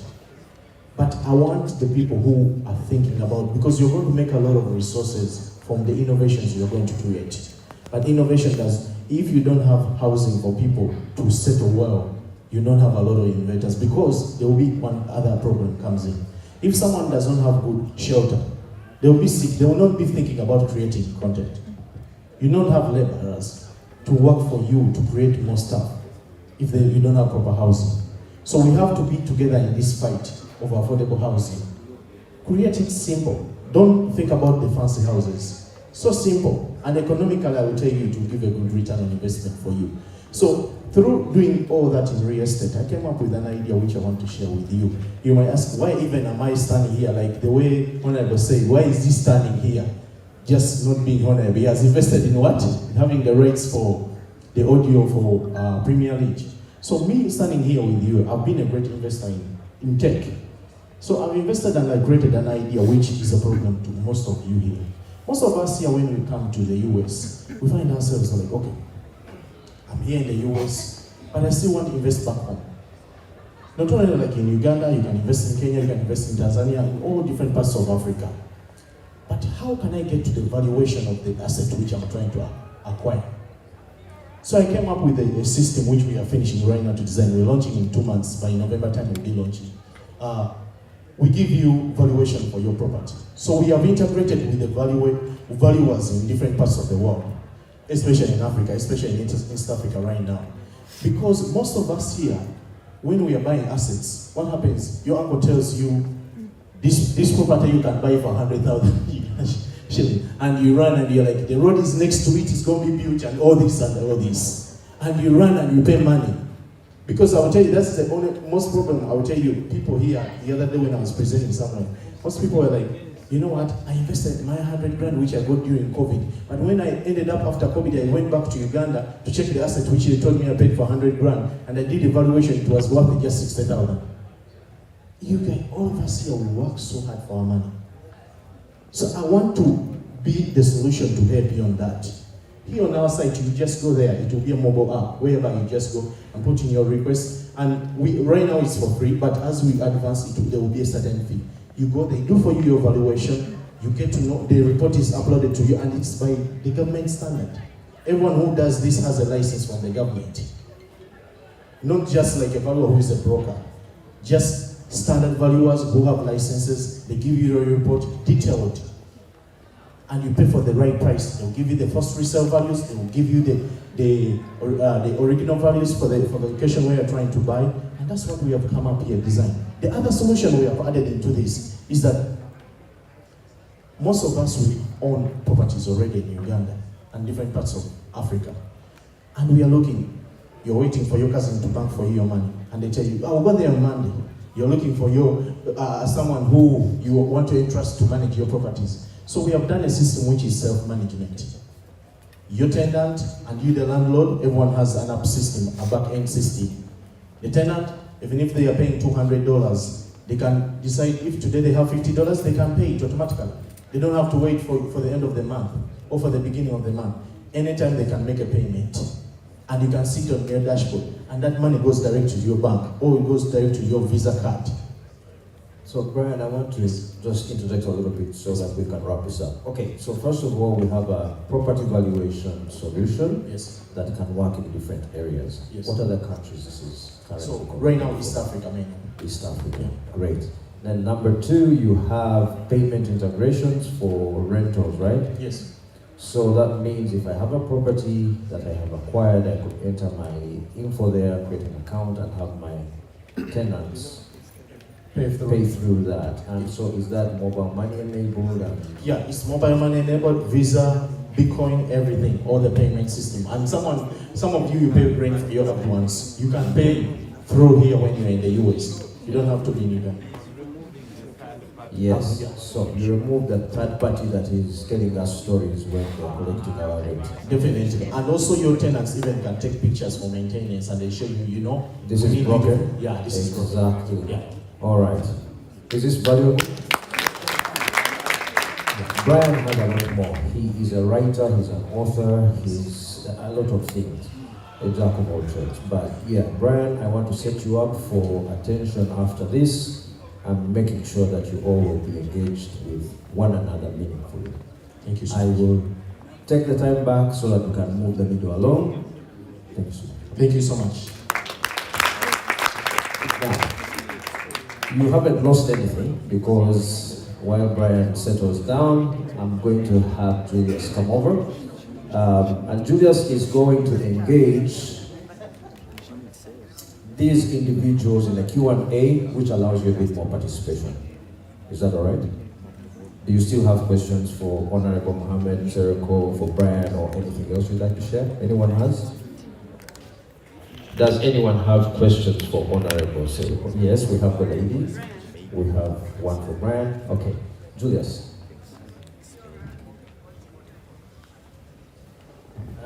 you very much, George.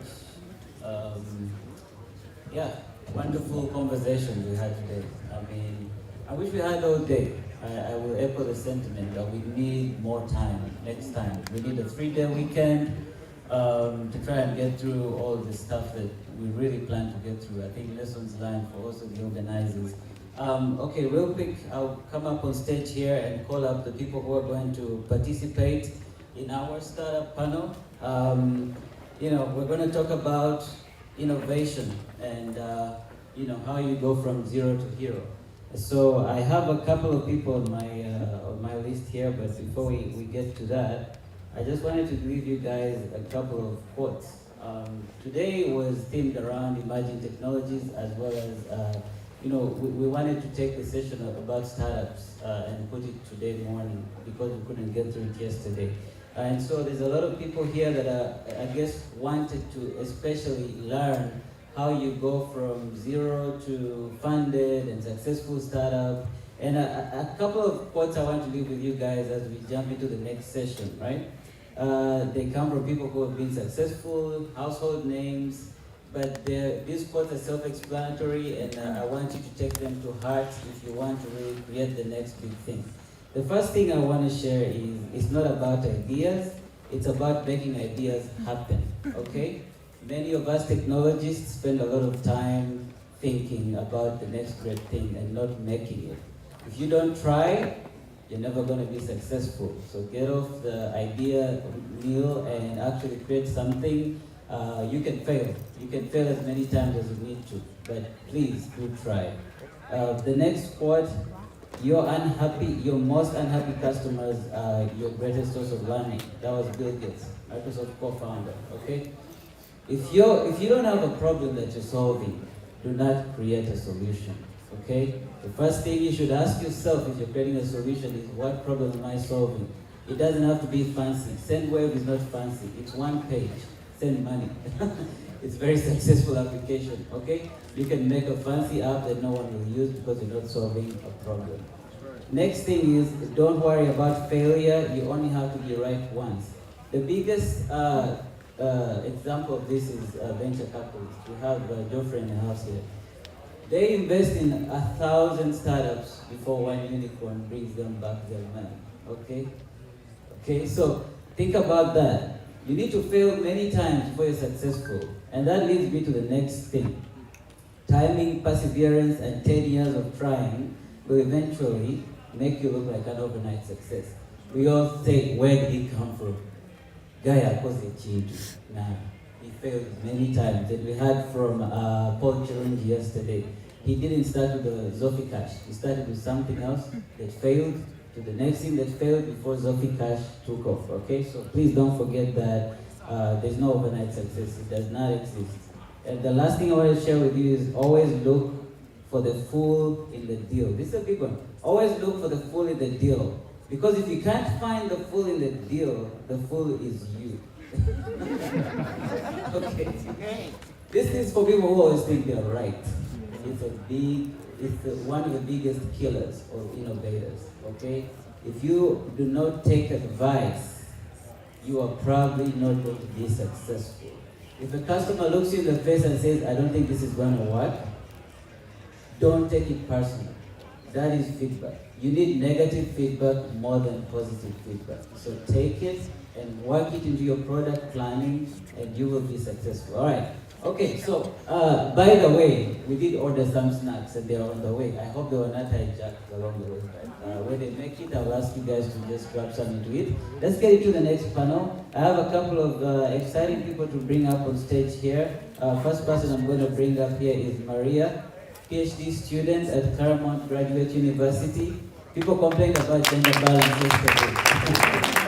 This is not just gender balance, this is also engaging the youth. The youth are a critical part of our innovation engine. So Maria, welcome. Next person I'm going to have on stage here is Naomi. Naomi, welcome. I will ask her to share her last name because I do not like butchering names. Naomi is a tech leader and also a Scrum Master. And she's from Nigeria. very kind to join us today. Diversity and inclusion, okay? We're not just Ugandans, we're also an African ecosystem. So welcome. Next person I have on stage here is Brian Kayongo. You have met Brian already. Thank you, Brian. And last, actually not last, Honorable Seriko, I'm going to have you on stage here, please. And we provided an extra chair, here, because I'm going to have Geoffrey Chiwoneka come on stage as well.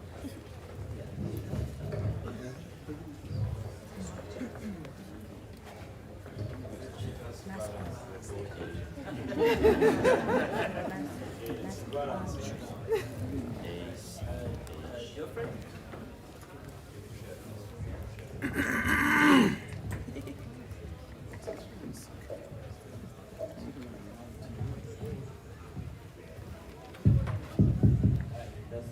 That's much better.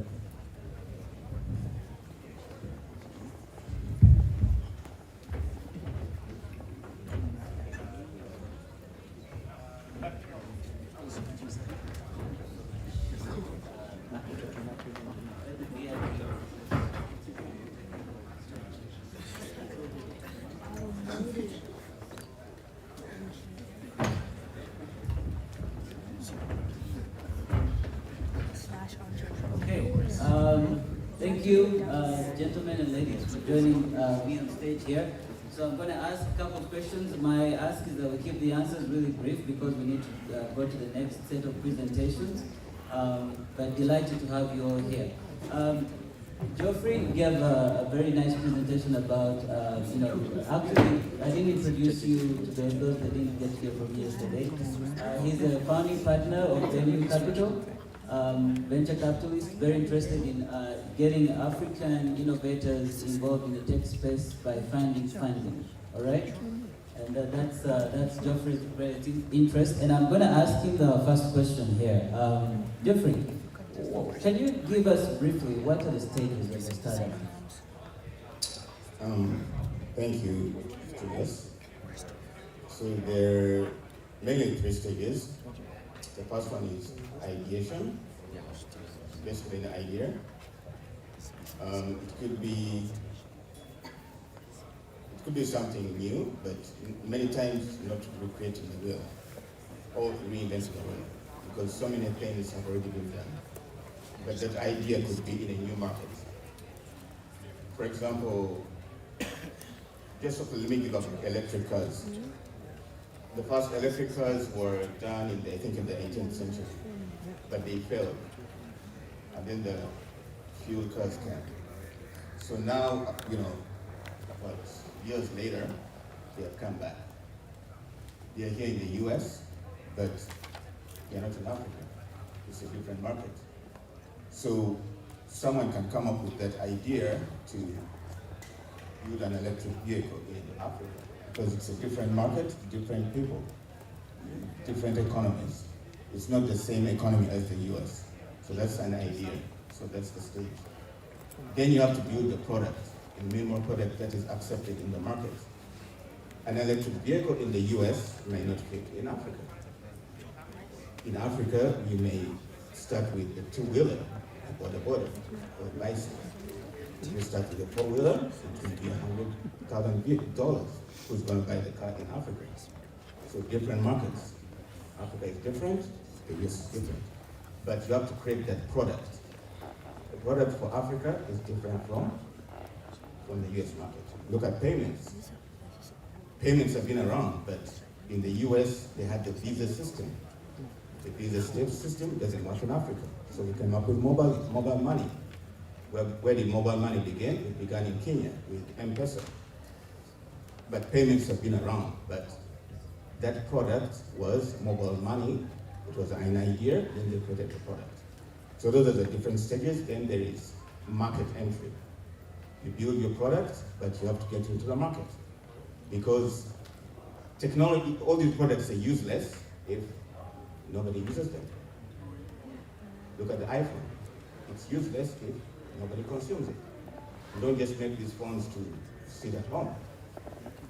Someone has to go and use these phones, so you have to enter the market. You have to determine which markets, and markets are different. Those are the main three kind of stages. There are other things like funding and different stages of funding. And actually, you bring up my next question, is what are the levels of funding? Because that's another curious question. So, funding, the first funding actually is from your network, your friends. How many of you know the company PayPal? So the founders of PayPal in Silicon Valley where I live, they walked into this guy who had a store or something like that, and they asked him, "We want to use your space." He was a little kid, he didn't know them, and he allowed them to, and just invest in them. So the first funding comes in things like that. Paul Kirungi asked people to invest in him, but they declined. But funding comes like that from us here, your friends, your community, because they know you, and it is easier that way. Then now it goes to more structured funding. They're what they call angel investors. Angel investors are not like institutions. It may be someone who is a wealthy person who has spare money and things like that. So they are angel investors, and they are institutions, venture capitalists. These are institutions, they will come in later. But what I've realized is, in our society, we think that capital comes from certain people, but capital comes from us. All these Facebook was started in a dorm. Karen here made a presentation. So these things begin here. So your initial capital is going to come from people you know, your friends. It's actually what they call friends and family fund or raising. So it's just that we're still just not aware of these things. But now it becomes more structured, as you raise more money, as you scale, you're going to seed raising, Series A, up to maybe an initial public offering. All these are different forms of funding. But what I've seen is that there's some confusion. People think that capital has to come from so many places. It begins with us right here. There's another company called, huge company here called Dropbox in the US, and DoorDash. It's Iranian. The founders were Iranian. They were just talking like in a restaurant, and someone got a check. It turned out to be $1 billion company. These are real stories. What I just said we have to be missing is understanding that funding, how many people are here? We have 50, or how many? You can create something. All right. So that's where capital comes from. Thank you so much, Geoffrey. And again, Venue Capital. Venue Capital. I hope you have some cards. People should probably reach out to you and understand better. It's not an easy thing to do, to walk into a restaurant and look a stranger in the eye and say, "Give me $1 million." You can actually do it. People have done it and they've been successful. If you've not heard of the napkin technique, you must be able to put your idea on a napkin and convince somebody on a napkin to give you $1 million. You learn to do that, you will sell.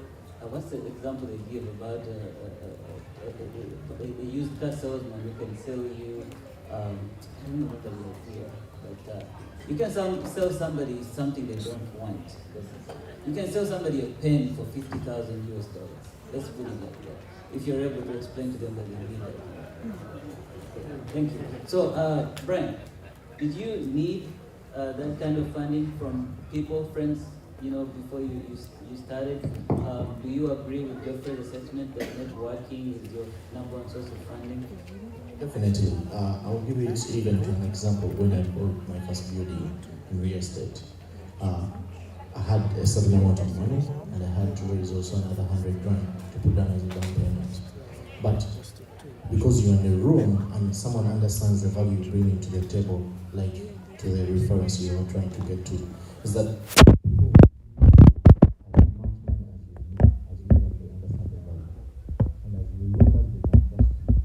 it's all about trust. Yesterday I invested in the club, but I invested in the person who was next to me because I trusted them. That is it. It is as simple as that. People just complicate it. So I agree with him. It starts within, even here in the room. If someone has a great idea and has been standing here, I'll tell you, by the time you get out in the room, at least you have some commitments. That's where it starts from. And people are willing to work with you always. Just give them the value and build the trust. Two things. Wonderful, wonderful. And yeah, that's a very good point. Some of you are sitting here very shy about sharing the ideas that are bubbling in your head. Your co-founders are seated next to you. Okay, so if you're not sharing, you're here to network and start the next great thing. So please do share your idea. Brian, you're a serial entrepreneur, and you've had to do different things. Okay, I'm sure there's failures along the way, but more successes now. What makes you pivot and say, this is not working, on to the next? And what makes you pivot and say, I've been doing this great thing, this is another new good idea, I need to jump on it? What makes you just jump on great ideas? What inspires you? What motivates you? First of all, people. Everything you're doing and you're trying to create, it's all about people. I will tell you, you build all the nice houses, you start all the businesses, but you need people to work with. I'm a founder of most of my business are partnerships. I find people great ideas, I partner with them. It all starts from people. It goes again to trust. I'll tell you, even if you have to give an opportunity to someone. I learned this from my mentor. My mentor always tells me, strangers have your next opportunity. And I've run with that. And that's what creates for me more opportunities. And I will tell you, the strangers, you don't expect anything great from them because you don't know them. You expect two things, failure or wins. So you go in with two mindsets. So you have to go in ready, prepared your mindset that I can get a failure. And I will tell you, there's this thing when I've been working with MIT, which I've learned. MIT, when they fail at something, they do a patch. That is how they do, because they know it can fail. But when it doesn't fail, they cannot build upon it to improve it. So in whatever I've done, I've failed so many times. And I take on the opportunity to fail as quick as possible so that I can start seeing my wins. People have the fear of facing the losses, but the losses are going to be there. We are human beings, we have to live to the reality. The reality of life, you have a win or you have a failure in something. So you have to face your failures as soon as possible, as many times as possible. And I'll tell you, those failures give you the formula how you're going to win again tomorrow, how you're going to win next day, how you're going to win the other day. That's what has helped me to continue seeing opportunities. Opportunities, I see them through my failures. I see them, okay, yeah, there was a mistake. How can we improve it? As we improve it, I get connected to more people. Again, it comes back to people. Thank you. I'll jump to Naomi now.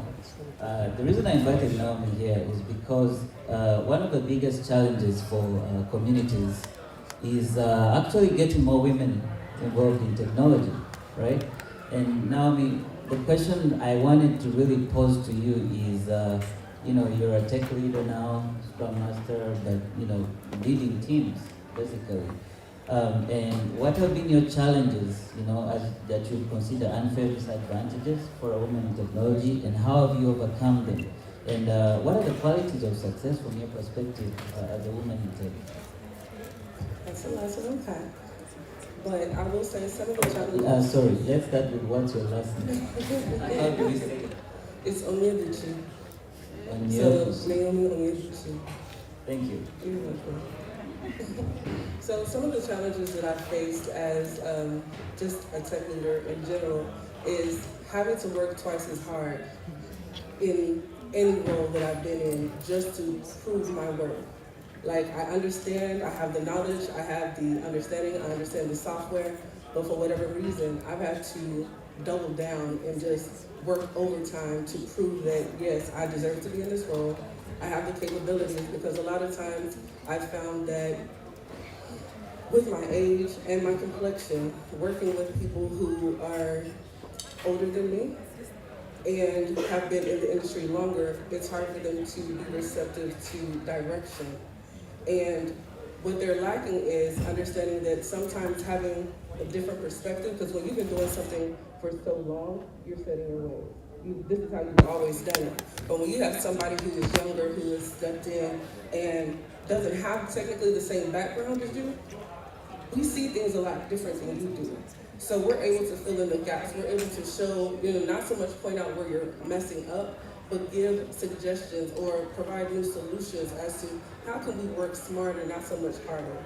And that has been, one of the biggest challenges, showing people that there are gaps. You don't always have to do the same thing like you've been doing, but being receptive and being strong enough to stand my ground and let them know that, yes, this is a potential solution that will make us work more efficiently and save us money. So just having to prove my worth, having more technical background, and just having to step up more than some of my other counterparts. So you would say women are not intimidated by technology. It's just that people are not receptive enough sometimes. Not just the women, but women of color are getting into technology. I would say it's a little bit of both. I do think that some women are intimidated by technology because they feel like you have to code in order to be in technology, but there are a lot of non-technical roles that you can do that still are effective and are needed within organizations. So like my own, I'm a people manager. I manage the engineers that do the projects. But in my role, when I first started out, I didn't have the technical know-how. I knew how to manage people, I knew how to fill gaps, but as I continued working with the teams and understanding the software that they were using, understanding the products that we were working on, I took it upon myself to learn more about how can I talk to my engineers more effectively? How can I make sure that I'm giving the right questions to guide them to better solutions? So I think it's them understanding that you don't have to code. It's great, it's a nice to have, but there's other areas that you can still be effective within an organization and still be considered a tech leader. Thank you, Naomi. And I think one of the points that I need to emphasize from what you just said is you don't have to code. Many of us, technologists, when we start startups, one of your biggest mistakes is who's your co-founder, okay? If the only thing you're doing is writing code, 99% chance that you're going to fail. Your co-founder is really important because they bring in a different perspective, and you need to make sure they are not also a software engineer. You can't both code and be successful. And so I think that's the point you're making here, is that you need a different perspective. And it needs to come from somebody who is not also just involved in coding. They need to see life differently. Absolutely. Sometimes it's balance. It's a change of perspective. It's understanding the software, but also understanding the people. So having a certain level of emotional intelligence to decipher between the two is also very important. Cool. Thank you very much, Naomi. Honorable Entrepreneur, my question is very open-ended, okay? Please feel free to frame the answer as you would like. What will the characteristic of Africa's next greatest innovators look like? Both innovators and startups, right? What are the characteristics of people and businesses that are going to be successful in Africa, especially Uganda? But the characteristics are present here. Yeah? They breathe, they walk, they are responsive. You remember characteristics of living things. They die. Okay, getting back to the principle, because I can see the room sleeping. There is one most important thing. What fails Africans is lack of strategic thinking, emotional application, and concentration. Tudeo. Tudeo means let us go back to that line. Concentration. Whether they are professional, I'm in football, and I've been interacting with coaches and managers, and they tell you, you got all the talent. Two things: lack of discipline, lack of concentration. When someone, because we have no goal. Now, if a music band starts there, this room will be empty. Why? There was someone walking one time, and then he found another guy who said, "Where are you going?" Then the other guy also said, "By the way, where am I going?" So he didn't know exactly where he was. So concentration, we have a lapse in concentration. And the biggest skills you achieve, I think, in training in the modern world is the ability to concentrate. And where it has been excelled most in Southeast Asia, Japan, South Korea, China. I don't know what happened to them, but their level of concentration only God knows. So, for us, the moment drums start, the moment food appears, we have a brain freeze. So, my brother, we either don't know where we are going, or we need to be reminded all the time, because we are very forgetful. Now, the lack of an agenda. But these ones I see here are ready to take on the next task. Why? And I'm not being sarcastic. Look at how many we are in this conference. Look at how many prioritize the gold, which is tech. But now, wait for the bad time at midnight. I'm being very honest. And that is the pure quality of an Africa. That is why I was saying, get all the people, you call them Caucasian, white and everything. And I'm being honest, this is something I've discussed. Get them out of this economy, take them to Africa.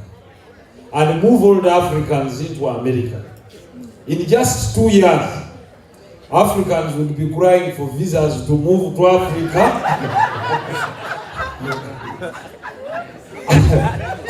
And everything, you'll find people wearing coats on the 10th floor, the other one selling cattle down here, another one emptying the swimming pool. Why? Because we are not mentally prepared. That is why I tell people, the biggest investment we can make is not in how many buildings we can leave for our children to inherit.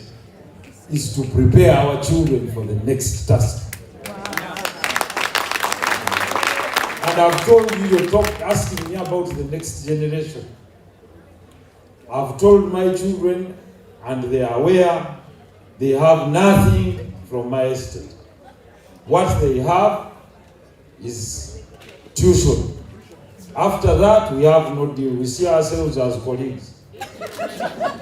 And for as long as we train our children to understand that I'm not here to die for you, I must enjoy my money. That's why when you were coming one time, I told them, you, economy. Me, business class. They asked why. I said, I'm a businessman. You, your passenger. There. So next time when you make money, promote yourselves. But having that sense of entitlement, to think because for me I sweat, for them to enjoy. One time in Brussels, my youngest son, acting last born, acting, yes, saw one of the beautiful cars and he said, you should buy that one for mommy on her birthday. Then I told him, excuse me, sir, do I even own it? He said, no, you don't own it, but you can buy it for my mommy on her birthday. Then I told him, Liam, I make my money to enjoy first. The balance is for you and your money. Not the first money to go to reason. Then he said, now Daddy, I understand. Then I told him, now let's make a deal. You make that money, after making it when you grow up, you buy me that car first. He said, but also me. Then I said, you first thought of your what? So people that are here, even as much as we want to give to everyone, first think of your life first. First innovate. Create innovations to solve your problems around you. Because the problems you face are the same problems the neighbor does what? Therefore, the next generation of innovators are those that will be taken through the hard grilling to show them that life doesn't come on a silver platter. To show them that I can throw you in a forest like the venture capitalist, and you go to him in a fund and tell him this is a bankable project. Then he tears it in your face and tells you rubbish. So, if a kid understands that money is not gotten from the trees, then we shall have the next round of innovators. But for as long as we still have a culture of someone coming and saying, Mpaya also now, hey, that give me what you have. You know, in Africa, someone calls you, you're here in Europe working, and says, hello, hey, I think you also have them in Nigeria. Hey, Ajabo, hey, you see, I don't have rent today, but you can send me $300, and they even know how much to ask you for. Then you even struggle hard and send that money. And then it's even you to remind them that, hello, have you received the what? When you are calling, you asking for this money, they are giving you endless calls. Hey, they don't even tell you the dog has beaten this one, the other has been, you know, we have an accident, they will tell all sorts of lies. But after you sending it, then it will be you to call them after 2 hours. Hey, did you receive the money? He says, yeah, I've received it, even I've finished spending it. I'll call you later. With such characters, there is no headway through innovation. Innovation shall be done by humble people. You've seen the stories of all great men, Jeff Bezos, starting in garages.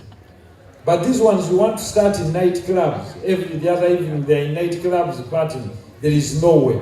Concentration, discipline, timekeeping, following a goal, following a path, then definitely consulting and respect. Go to those that did it. You remember that story of if he can did it, why can't I did it? in the funny way, but if his guy can do it, why can't we do it? That is all. So the characteristic lies in you. Thank you very much, Honorable. And my last question, hopefully this one can happen in 1 minute. Okay. How I know what you say is people need to concentrate. Okay. Mindset. A successful startup has a strategy. Okay. How do you maintain strategy? You have a successful business. You said you have the rights, audio rights to football. I'm sure you have a strategy. Can you briefly explain to people what is strategy and how do you stay focused on a strategy for so long? Because it's a key element of success. Okay. The strategy is one, is success and how to get to the pinnacle. The tactics keep evolving. You understand? Because the other day, the ball game changes. I'll take you to sports, probably football. You enter the pitch and you want to play 4-4-2, maybe to attack first, but you attacked first. You immediately change the tactics by deploying this one here, this one there, the other one there. Where does that bring us to? One, teamwork. You can't do it all, she said it. Two, if you sit in a room and you all speak the same, just no one of you is stupid. Because someone must have a divergent view and be ready to listen to that divergent view, however bad it is, provided it is brought with respect, respectfully. So, for as long as you maintain the one, divergent view, two, the focus on growth. accepting that there are challenges. I loved the story of Mr. Kayongo. The venture capitalist is an expert. Naomi here has a great experience of looking up to you as the downtrodden because of your race, because of your sexual orientation, or of your gender, like you call it here, etc. But he was talking about a story. If he hadn't shared it, I wouldn't give him. Let me help him, give him more. He talked about valuation. It is one of the things you're talking about land. But I'll give him something simple that he can add on. Because you create solutions for problems. We don't have the basic. Before you even evaluate, we have no locator index to locate the property, which is called the zip code or postcode. Now, if we build a postcode system, I talked about infrastructure. It is the basis of the infrastructure, whether for movement of goods, location of the data point, or giving the perfect valuation in real time. So, the entire Africa, other than South Africa and Rwanda now, over 51 nations do not have a postcode. 45 do not have a postcode. How many investors are there so that we start this game? Because I'll give you the example.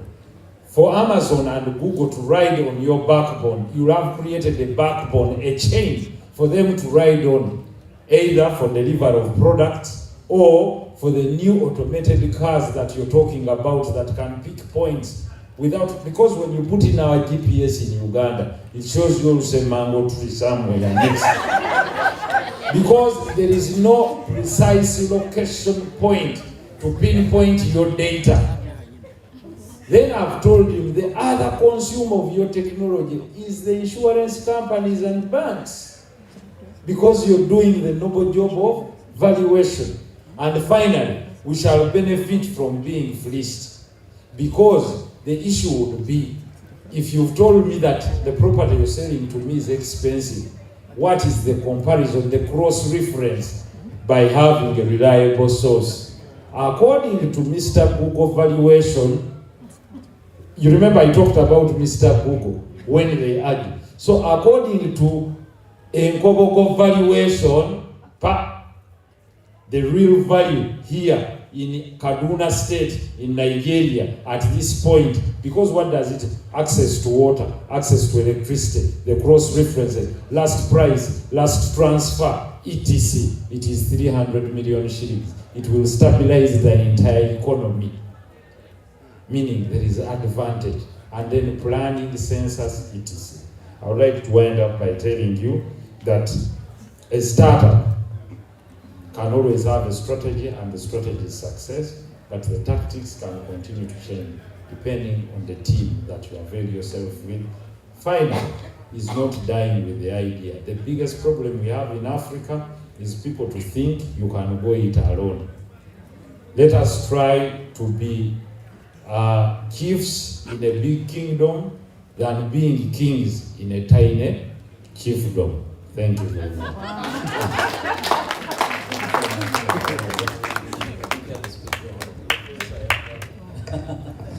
So, on to Maria, PhD student, Information Systems, Claremont Graduate University. Quick question. You're representing the youth on stage here. And so, my question is very simple. What things are the youth interested in innovating for the future? That's a very good question. So, the youth are very much interested in, just like how the youth are, they're so ambitious on almost everything. But let's first look at what opportunities are there and how do they get in. So maybe I would first give a brief background on how the youth can, what the youth are interested in. This starts way in school. So recently, in the spring semester, I was in one of the classes where a Harvard College professor was teaching us CS programming, Python programming. And he was talking about innovations and all the things in low developing countries. I told him I come from Uganda.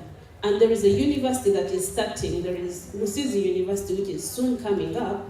And he was looking at how can we transfer the knowledge here to the people in Africa, so that instead of getting people from here, we actually train people who are in Africa.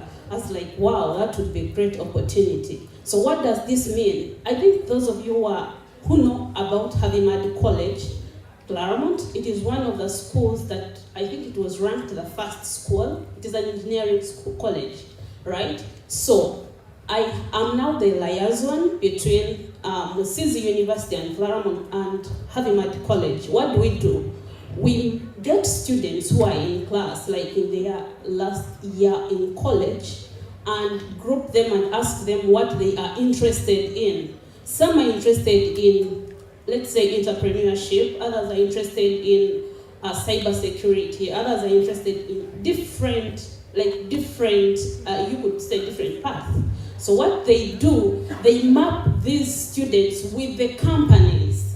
So I think on Thursday we had a meeting where Google comes in, Microsoft comes in, different companies come up, and they get these students who are interested in these matching their skills and what they want to do. Even if you're teachers, you can be mapped with a university, and then you get professors who can help you, train you in 1 year, in your last 1 year. So what we need to do, what comes back to the political side, is mapping students who are in college with, looking at what they need, what they're interested in, and mapping them with the industry, people who are already doing something, and then helping them to come up. Because if you give me 1 year, I'm doing it as internship, but it's not total internship. They are in school, but they are mapped by someone in industry who is doing what they are interested in. By the time they graduate, they already know what they want. They know the falls. They know they have failed many times, because if you say we're going to maybe come up with a robot, they are already doing it in school. So by the time they get out, it is trying to be perfected, but they are working on it within the industry, someone in the industry. So one, they're going to get a job because it's their passion and they're already doing it, and they are already having the right company working with them. So I guess we need to look at our education and how we bring up these students to come before they graduate, so that they can be they can create an impact. Yeah. Yeah, mentorship is very important. Yeah, I think the greatest point I pick from this is that the youth are an open canvas, ready to be painted upon. And what they need is guidance to find what they're interested in. Exactly. Map their skills to the first interaction with experience, so they can create. Thank you. My next question is, we as a technology forum, okay? There's no youth here. I see like 10, okay? All right. We need to see. Can we have the youth stand up for a minute? Let's recognize you guys. Let's give you a hand. Let's for being with us here. We could have been anywhere. Yeah, you guys could be somewhere else. You're here. And I just want to say thank you for joining us as youth. But my next question now is, how do we fill the room next time? And how do we as a tech forum do more for the youth? Thank you so much. That's a very wonderful question. One, most youth are students, right? And we have to, I think you can agree with me that some of them are self-sponsored, so they don't have the money. I am paying $50 for membership. The youth are paying the same amount. The CEO is paying $50 for membership for Unaa, and there's no, you're not subsidizing for them, right? Two, when it comes to conferences, like the convention, you're saying the youth can pay maybe 100 less. But imagine, I have to pay for hotel, I have to pay for my flight. I come, for example, I came from California. I have to pay for my flight, I have to pay for every other thing. And you're not looking at that. Three, let's look at the youth and understand their needs. Who do we go to? Who is our go-to person? If we have issues, for example, or we have ideas, because everything begins with an idea, whom do we run to? We need to know the person we can run to mentor us as the youth so that we get involved. 3, I would also think about, do we have, yes, coming here is one way of making connections and networking, but do you have something for the youth? For example, if I'm a student, you're like, for our students who are in Tech Forum, we can help them find internship, and are those internships paid for? Do we have subsidizations for tech conferences? Like, could you help us, the youth, to come in tech conferences, like on a subsidized price or something? So we can get involved. I mean, we can, but somehow, somewhere, resources are scarce. For example, I'm a student and I pay $66,000 a year, and I'm self-sponsored. I don't have any scholarship. You know, so it's hard for us. So you need to think about us, like, be in our shoes and know what we are going through for us to come here. Thank you so much. Thank you, This is great input. I think as an association, the feedback here is that we need to make it cheaper for the youth to attend the convention. And as a Tech Forum, we've had many sessions of the Tech Forum, virtual sessions, before we even got here. And I think the feedback on that one is we are so many people in places of influence, okay? And what we need to do is use our influence to get more of our youth in the door, okay? And early enough, not after they graduate. Not after they graduate, but we have mentorship programs. I'm here, I'm a leader, engineering at FICO. There's many people here like that. I guess my encouragement to the youth is to get the business cards, okay? Knock on doors. Let's knock on doors. But when they knock on doors, guys, let's not refer them to Google. Okay? Google is not a resource for somebody who is getting started. Let's get them through the door. All right, in the interest of time, I'd like to end our startup panel here. Thank you so much, ladies and gentlemen, for joining me.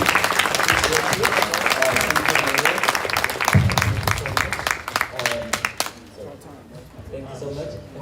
Thank you, Honorable. Thank you, Naomi. Thank you so much, Brian, and thank you, Geoffrey. Thank you all. That was the startup panel. Awesome. A round of applause for our panel. Perfect. Okay, ladies and gentlemen, thank you for your attendance and patience. We are making progress. Now, has everybody signed up? If you haven't, let me know. I'll drop this by you. Just go ahead and tell your information. Yeah, we're going to make sure that this is properly organized. As you can see, there's a lot of value for everybody, and we don't want anyone left behind. Please let us know what your interests are. We have enough resources to get you moving forward. Up next, we're going into an interesting session on data analytics, right? And so, let me have Georgina. Please do come up. Do we have Timothy as well? Yeah. Yeah? I'm just a student.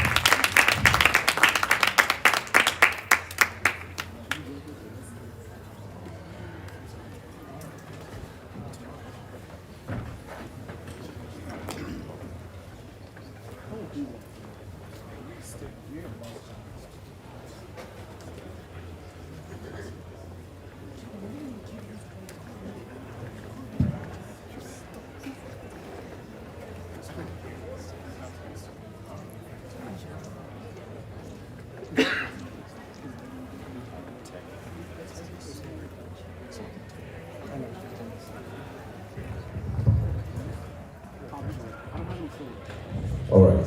So yeah, as we get Georgina situated and Timothy, they are data science experts. Anybody interested in data science? Anyone? Anyone? Let's be very intentional. All right. Yeah, they are data science experts with a lot of combined experience. Experience also in artificial intelligence, as you have heard. It is the new keyword to a lot of things. And so they will be engaging us on those concepts. Like every other conversation today, there is not enough time to cover this topic extensively. But we're going to factor the conversation for the rest of the year.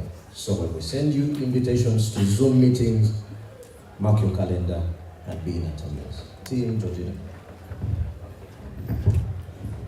Good afternoon, everyone. Thank you for coming.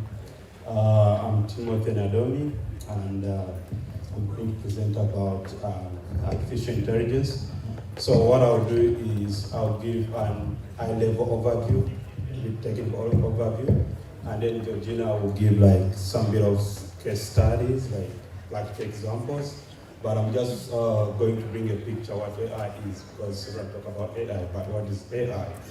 Yeah, so the first slide, please. When we talk about artificial intelligence, are we able to mimic the way human intelligence is?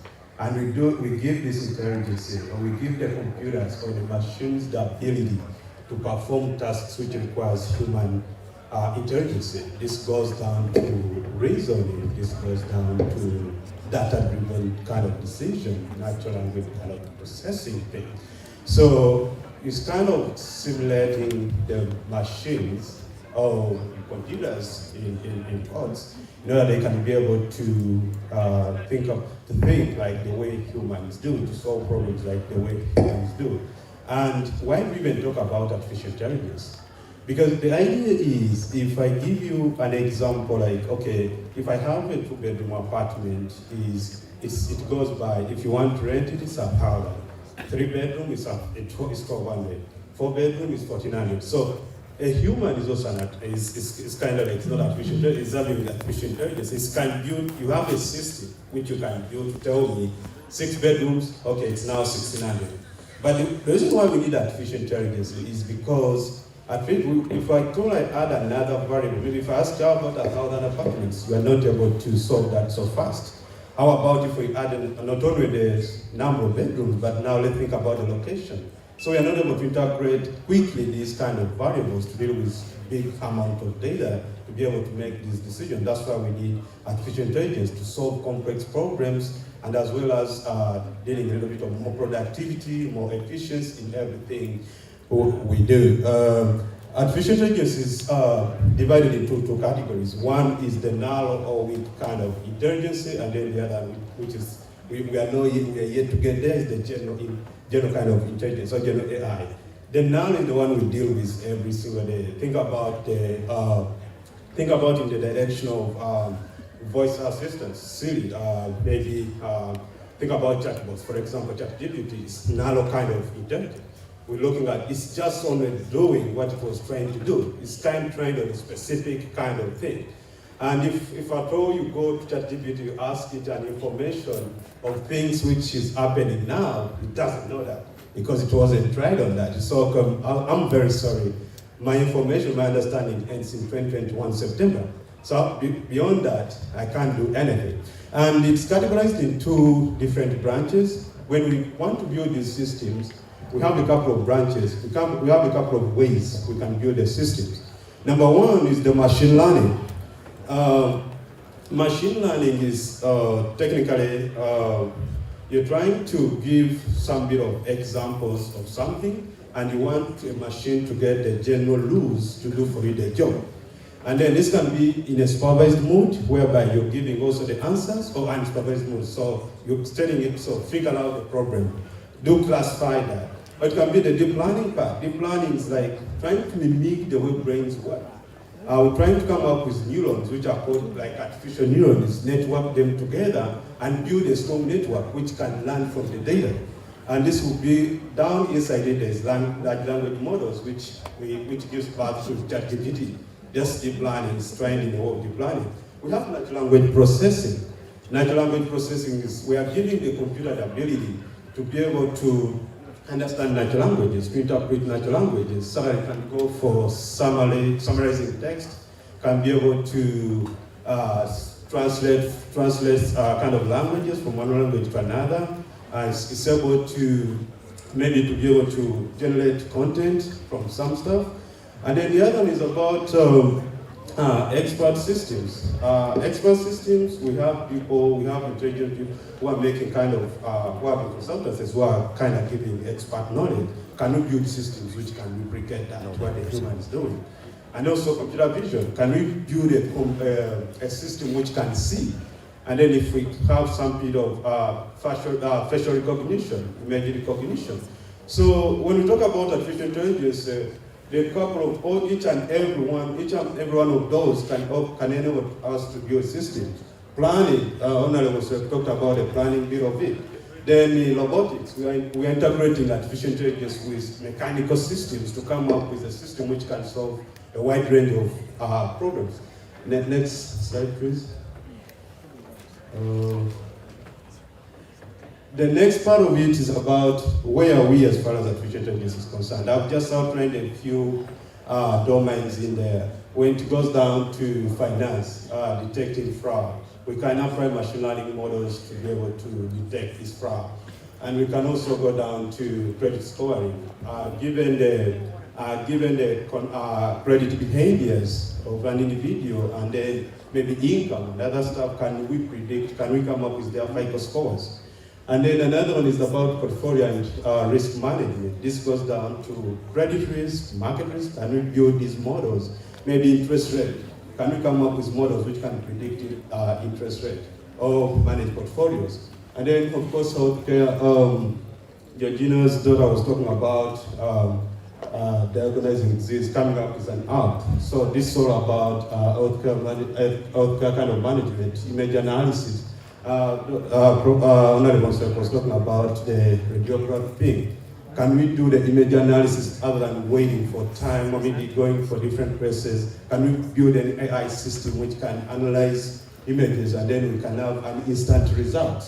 Then manufacturing, actually this is an industry which is affected a lot in terms of job kind of reductions when it comes to artificial intelligence, because a lot of automation is going on. If there's a task which is done repetitively, and then the machines will come in and then automate the system immediately. I mean, what is done, and then you don't have a job. So that's why, like, people who knows AI will replace those who doesn't know AI. And then the other one is about transportation, which is self-driving cars. So we've seen those tried out on the roads. And then the other one is optimal traffic control, real-time optimal traffic control.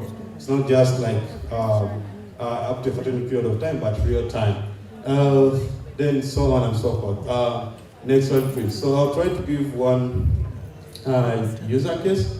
For example, in detecting fraud, when you come up with an MR model, which is a machine learning model, and you deploy it, so you're trying to take in a new transaction. You have trained this model on a couple of transactions. That's why maybe if you have been withdrawing $100, 200, so when you attempt to withdraw 5,000, you receive a text immediately.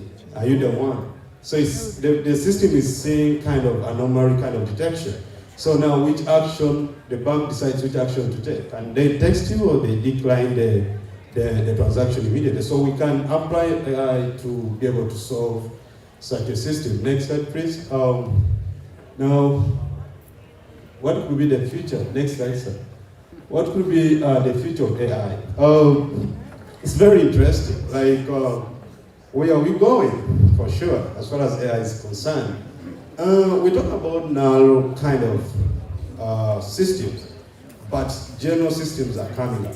Systems with things like humans, which does things like humans, which learns.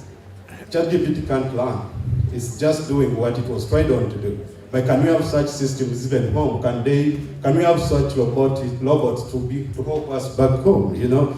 So as time goes on, we're going to see such scenarios having robots doing the domestic work. Because as time goes on, they are going to learn, they are going to do things, they are going to interpret everything. And that's what we call the general intelligence. But, next slide, when we talk about it, are we there yet? Do we need that general intelligence yet? Because it comes with also some disadvantages, right? You have built up an AI system which is able to work like the way human works. And then you have this system built up in place. It's now thinking, it's now doing everything. What are we able to control it? Now, there are some ethical concerns. There are privacy concerns. Who is accountable when AI gives me long kind of problem? Who is accountable for that? Yeah, so that's it for the side of future. About as far as the jobs are concerned, they talked about the jobs. I don't know the net effect of it. A couple of jobs who kind of swapped out, but of course many jobs as well. I don't know the net effect on the ratio of how many jobs are created versus how many jobs are taken out, because how many engineers do we need to build a system, AI system, versus how many jobs are taken out of automation? If something is automated, maybe 1,000 people are no longer doing it, but one engineer is required to maintain the system, maybe 5 are required to maintain the system, to build the system, to test out the system, and everything which goes in the system. Thank you so much, and it's just good time to upskill ourselves to meet the level of what is required. If check your job, see how is AI impacting your job. If you need to upskill, it's high time to jump in. It doesn't necessarily mean that you have to go down and learn the coding and everything. It's all about knowing how to use AI tools and generate reports, work around those reports, and that's where we are. Thank you so much for listening.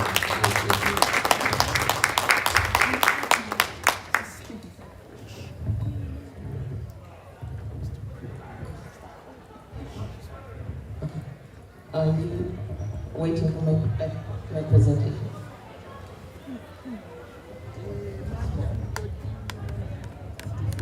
All right, as I wait for my presentation to come up, and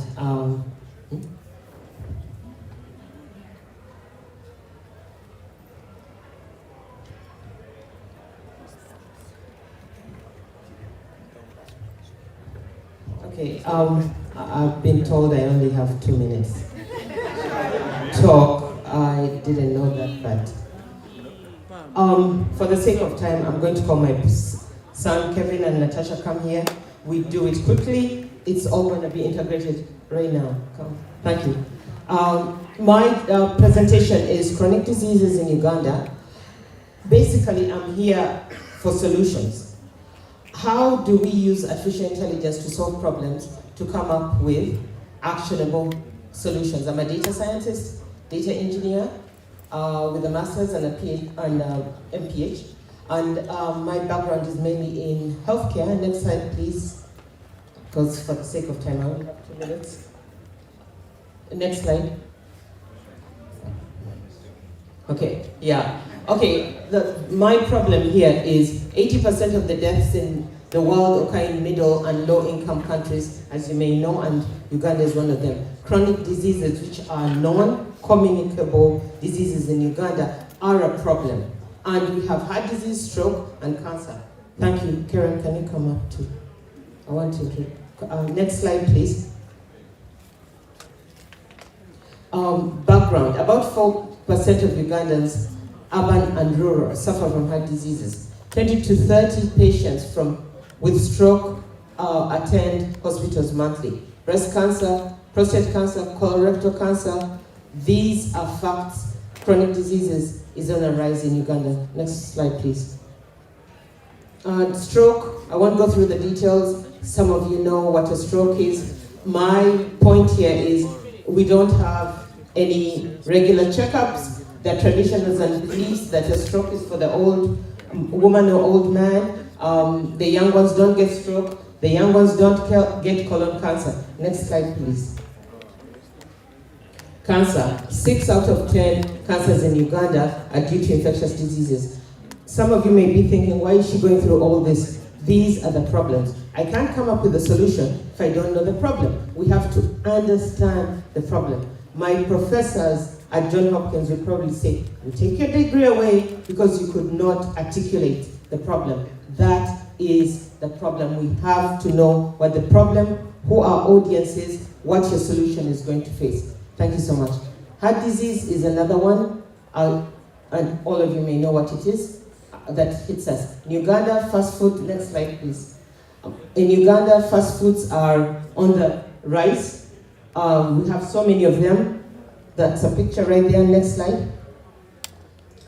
How do we innovate using solve chronic diseases problems? Using AI, data science, machine learning, Timothy just spoke about it, natural language processes, and NLP, predictive analytics, cloud computing, Amazon, web services, Azure, report automation, Power BI, Power Automate, and Databricks, and so many others. What I'm trying to tell you, the technologies are there. You can even use Excel. You can use whatever you want. You can even use your brain. But the problem, are you articulating the problem? That is where the value is. Articulate the problem, come up with the solution. Right now we have population health management, patient care, improve outcomes, patient medicine adherence, pharmacy services, integration of social determinants of health. And I want to talk about that briefly. Non-clinical factors. What are the non-clinical factors? I'm sorry, let me talk in Uganda for a minute. All those affect your health outcomes. So we have to know what else is going on in someone's home. So how do we capture that? So how do we get those non-clinical factors and integrate them with other data points and actually come up with actionable solutions? And now I'm going to give my kids 1 minute each just to talk briefly. What's your app? Good evening, everybody. My name is Kevin Akutiko Chirunda, and I just want to talk about my app. I plan on making a colorectal cancer application based on artificial intelligence, machine learning, cloud computing platform. Basically, I plan to use AWS, and I plan to use application programming interface as well. The reason I plan to make this application is because I love Black Panther. It's one of my favorite movies, and my favorite actor, Chadwick Boseman, died from colorectal cancer at the age of 43. And it was truly tragic. I always knew that I wanted to make an AI application, but I never knew what it would be about until Chadwick died from colorectal cancer. And I'm really inspired by his dedication and his perseverance to acting, since he acted all throughout Black Panther while undergoing stage 4 colorectal cancer treatment, and nobody knew. And I'm going to make my application about, basically, the way it will work is that a user will put in his or her age, weight, height, gender, geographic location, and all those factors into the pattern. It has something. Let us, I'm sorry. Then a quick announcement. The rush is only because I realize that some of you have these blue wristbands, and therefore you entitled to a lunch that is being served over there. That's all. Otherwise, there's no rush. We are here, we keep going. But I needed to inform you so that you don't realize that I kept you here without giving you that information. Please go on. Kevin, go ahead with the input information that will create the diagnosis.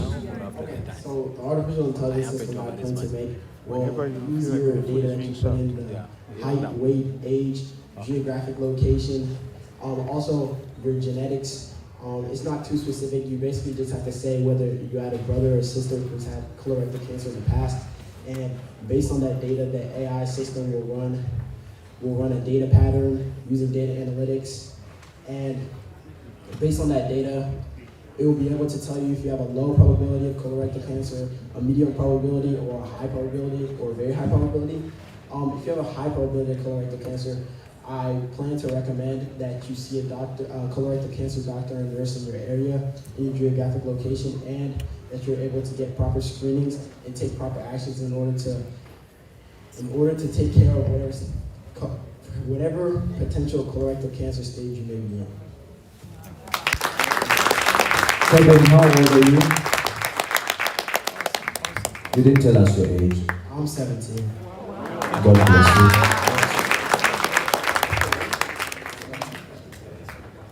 Awesome. So while the young people are giving us that information, please feel free to come over and grab a snack. Sit down, have your snack.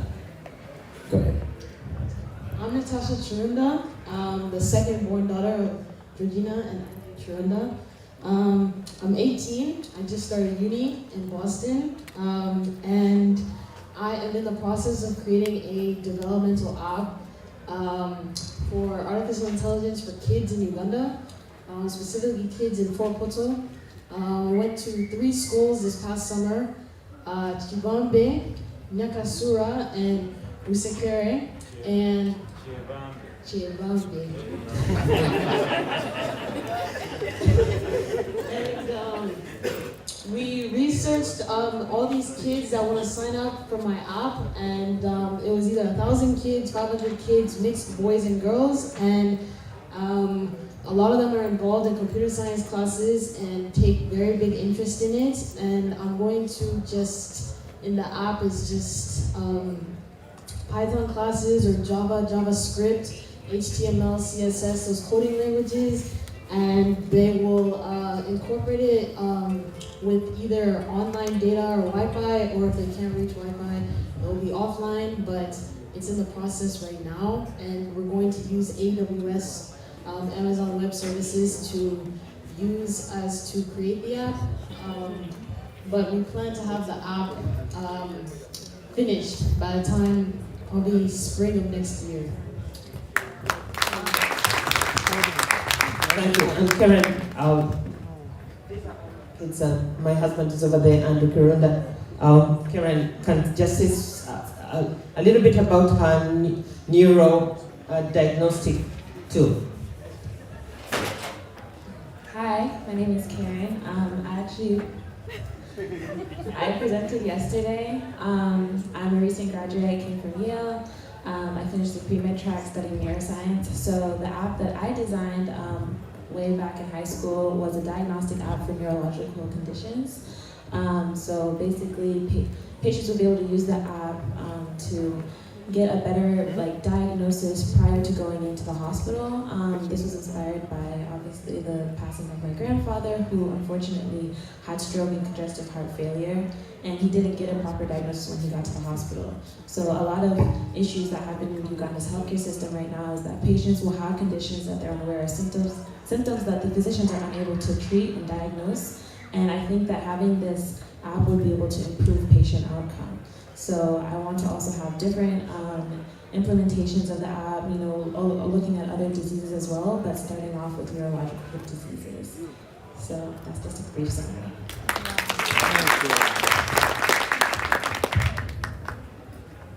Hello everybody. I just want to say that I have a background in various coding languages such as HTML, CSS, and JavaScript. And I also want to say that I have an Instagram for Say No to Youth Colo. That's the hashtag I'm putting today. The Instagram is all lowercase, so it's Say No to Youth Colo. And I was just wondering if everyone could follow it because I'll be keeping my progress. Thank you. You keep amazing me. Thank you so much, Karen, Natasha, and Kevin. I know we were supposed to present earlier yesterday, but because of time. So the more reason for me to be here today to advocate for a standalone IT session. I want more youth here presenting ideas and having time, giving them 15 minutes to present, exhaust all your questions, so it is a standard, because we have so many bright young students and children out there in so many states, in Canada, Mexico, Uganda, who should be here talking and presenting to us. That is my message to you. Just to round it up, because I had to go really quickly, this is what we are facing in Uganda, the chronic disease, non-communicable diseases. How are we using AI and technology to make sure predictive analytics, data science, machine learning, and cloud computing to store the data and find out solutions to improve population health and patient care. That is where we need to be, and that's what one of my daughters is trying to do. So, Honorable, we're here, we have the solutions, we just want to make sure that the policies can enable us to do what we need to do, and we have the money guy, Mr. Chibunaker? He's out. Left, but we have the tech forum and all these brains here and all the organizers. I think we can make it happen. Like they said, we did it, we did it, we did it. We are doing it. So thank you so much for your time. I know it was kind of rushed, but we really appreciate everything. Thank you. Thank you so much, Regina, and thank you for the wonderful youth you brought on the stage as well. Thank you so much, guys. I'm glad we managed to squeeze all that in a small presentation. All right, so just to reiterate, guys, it is lunchtime. I want to be respectful of your time. Okay, so some things are going to need to change the program, but the key thing is, if you have a blue wristband, okay, you need to go get your food. You paid for your food. I don't want you to not get your food. We will keep going, but please go get your food. You don't want to not have lunch. Secondly, we have snacks. We have samosas and chapati on the side there. For those of you that don't have blue wristbands, please have a snack if you're not going for lunch. We understand that this has gone over time and we were lucky enough to get snacks brought in. So please have something as we go through this. Finally, changes to the program. We are going to have a presentation from David Okang. He's an analytics educator. And then after that, we shall have Caroline, who will present about we'll have, actually, Mike Linda. Mike, are you still here or are you leaving? You're here? So Mike will be presenting about jobs because I think you need to be out for the AGM. And then after that, we shall have Carol. And Caroline, you'll be our last presentation tonight. Unfortunately, we are canceling all the panels that are remaining in the interest of time. All right? Thank you so much. David. Hello, hello. Thank you so much for this opportunity. My name is David Okang. I am based in Charlotte, North Carolina. And you're talking about a lot of things that you've been presenting here. And you guys keep saying in Uganda, but I want to tell you that I'm from Kenya, and the reality is the same in Kenya, it's the same in Uganda. So the big solution that we have in our company, I'm the president of Synergy Analytics LLC. So let me give people just a few minutes to settle down so we can continue. Yeah, guys, please grab your snack real quick, sit down, and let's continue in the interest of time. Everybody at the entrance, would you please do us a courtesy and find a seat? We have lots of seats, so the conversation can continue. Okay? Thank you. David, go on. Yes. So they say in entrepreneurship, you need to be able to solve a problem. So what problem are we solving? The problem we are solving at Synergy Learning is defined by a premise, and the premise is this: education is not literacy. Education, the fact that you have a bachelor's degree in something. I had a bachelor's degree, I didn't know how to run my money until someone had to teach me financial literacy. So when you look at the jobs today, I've been a hiring manager for almost 15 years. I'm an executive at Accenture LLP consulting firm. We're finding out that the people graduating from the universities, they are not ready to take the jobs that we are offering. I love what the kids were doing here. Those are the kids we hired. Now we ask people, what project have you done? We're not just talking about, I have a resume. Everybody has a resume. We are also competing in a skill global market. So if you want a job, don't think because you have a degree, you're going to get that job automatically. You are applying for that job with 50,000 other people. How can you stand out? Those people have degrees. You have degrees. They have backgrounds, your background. How do we pick one resume that we are going to offer $150,000 and invest our time to train that person? The biggest gap now in all these things we're talking about is the skill gap. We are not prepared to enter or take advantage of all these opportunities in AI, in data analytics, in cloud computing. We are not prepared. But you're saying, David, we're graduating thousands of people. They're not prepared. I'm at the board of about 5 universities trying to work with deans to help the conversion process when someone has a degree. How do they get in to get that job? So I got tired of sitting in boardrooms by myself. By myself means we're sitting there, we're doing some very high critical thing, and the only person that looks like me is myself. So what I decided to do is, I decided to do what other people are doing. The Indians, the Nigerians, all these guys, what do they have? They have created a process, and I have created the same process that helps people break the barrier of entry into modern data and all these skills that we're talking about. That's where the jobs are. If you want to know this, the hiring that happened last month, all the jobs, almost 40% of them were data jobs. So when you look at all the job markets they're releasing, that's where the jobs are. But no one, very few people like us have the skill set to walk in, talk to a hiring manager at IBM, talk to a hiring manager at Johnson & Johnson, Bank of America, all these big places, and be picked. So what we've done is, we started in 2020, during the pandemic, we created synergy learning process. Synergy learning process takes anybody. Education is great. We work with people from community college, diplomas, polytechnic, master's degree, bachelor's degree. I have trained 5 PhDs. My students are here, will tell you. Because the people were asking me, why are you training? How come a doctor is in that class? I was doing the class to get a job. And I said, everything we do today, including writing research papers, you have to be able to analyze data. So you're a Commonwealth. Remember in the 60s or something, our parents, they needed to speak just a little bit of English to be a clerk. Today, you need data to do any job.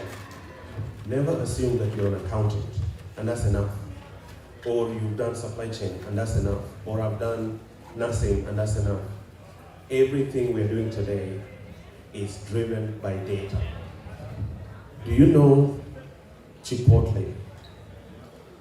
All these restaurant companies, they're hiring AI people more than anybody. Why? Why would all these people? The saying is now honorable. There are no banks. There are data companies that happen to keep people's money. There are no restaurants. There are data companies that happen to sell foods.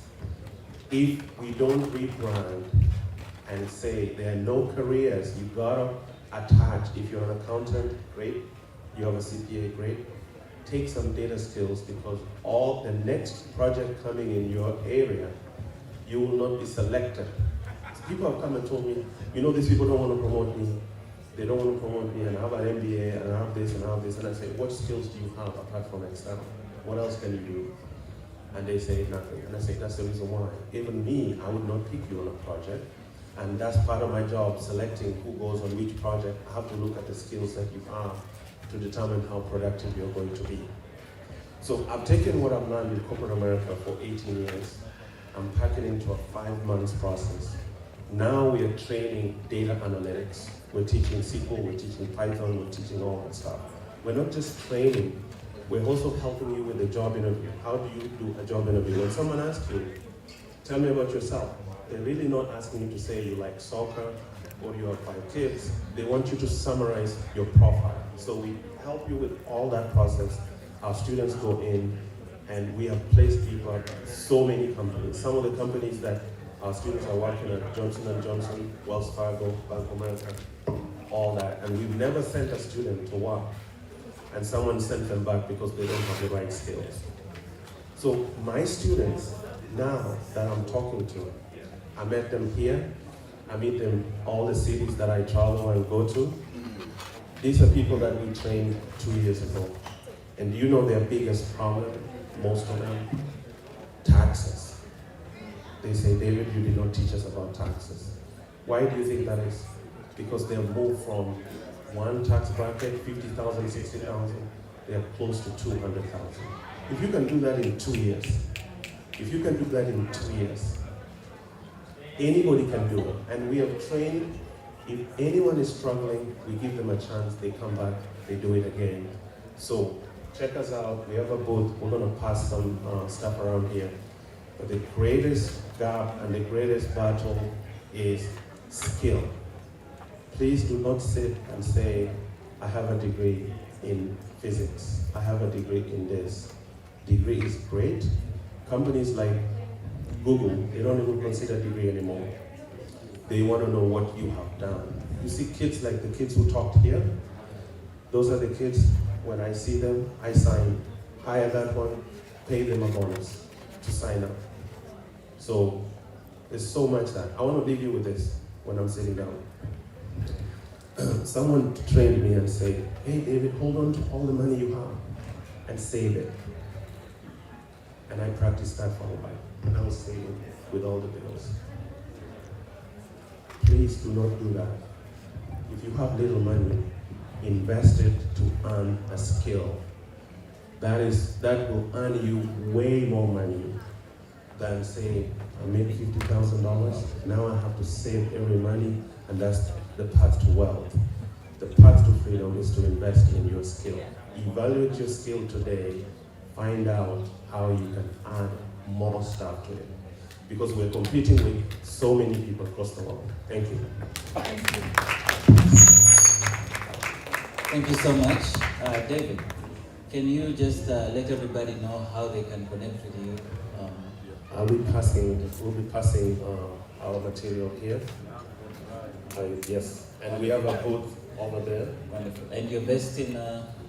So we're doing virtual classes. So I live in Charlotte. My team is here in Dallas, but we're virtual. We're doing Zoom classes. We're training students from Uganda, Rwanda. Thank you. People just wake up. And that's a key point I wanted to make here, guys. If you have, family in Africa, okay, such a thing might seem irrelevant to you, but as India becomes more, advanced in technology, the salaries that companies here are paying to people in India are growing, okay? That means they're going to look for new places to hire from. Uganda, Rwanda, East Africa is a great candidate because the English speaking there is amazing, okay? What we need to do is to skill them. So if you have relatives back home who are looking for skilling, these are the kind of people you need to talk to, okay? Get them on these virtual sessions. They can attend them at 3 a.m. in the morning, that's fine. But they will be ready for the next generation of jobs which are going to come from here, all right? Thank you so much. Thank you. All right. About that. Up next is, I would say a friend of mine, because we're all from Austin, Texas. She is Caroline Majimu. She is, I will let her introduce herself actually, because in all this rush, I've actually lost titles. I've been fumbling. So instead of butchering the title, all I know is that she's a very, very important person in the field of cybersecurity and also in people management. So please give her a round of applause to Caroline. Thank you. Good afternoon, everyone. I'll stand over here because I like moving on the stage instead of standing behind a podium. Hello, everyone. I'm Caroline Mujimu, and I live in Austin, Texas. Originally from Uganda, Mukono to be specific. I have the pleasure of having my mother, my aunties, and my sister in the audience. So this is exciting because my mom comes out here only once a year from Uganda. So while my slides are up, but let me give a brief introduction of myself. I am a director of information security at Farmers Insurance. And what I'm responsible for currently is overseeing the team that handles governance, risk, and compliance What that means to us, or at least to me, my mandate is I'm responsible for our data encryption programs. I'm responsible for our cybersecurity and data security laws and regulations. I'm responsible for actually over 12 initiatives, but some other highlights are payment security. I'm responsible for security awareness for the organization, so on and so forth. Something else I'm actually responsible for is my team. So I have 17 people on my team that are full-time. I also have over 8 consultants that I supervise. So the area of career growth, identifying that good candidate. So David's speech actually is a great segue to mine because this is something I'm passionate about, and hopefully I'm going to give you all some tips on how to stand out. I coach people, I hire people, I mentor people, I consider myself a sponsor for people as well, and I'm very passionate about growing talent, especially people that look like me, especially marginalized communities, people that are minorities in this space because we're not so many of us. In a team of 15 leaders within the information security team at Farmers Insurance, we're only 2 females.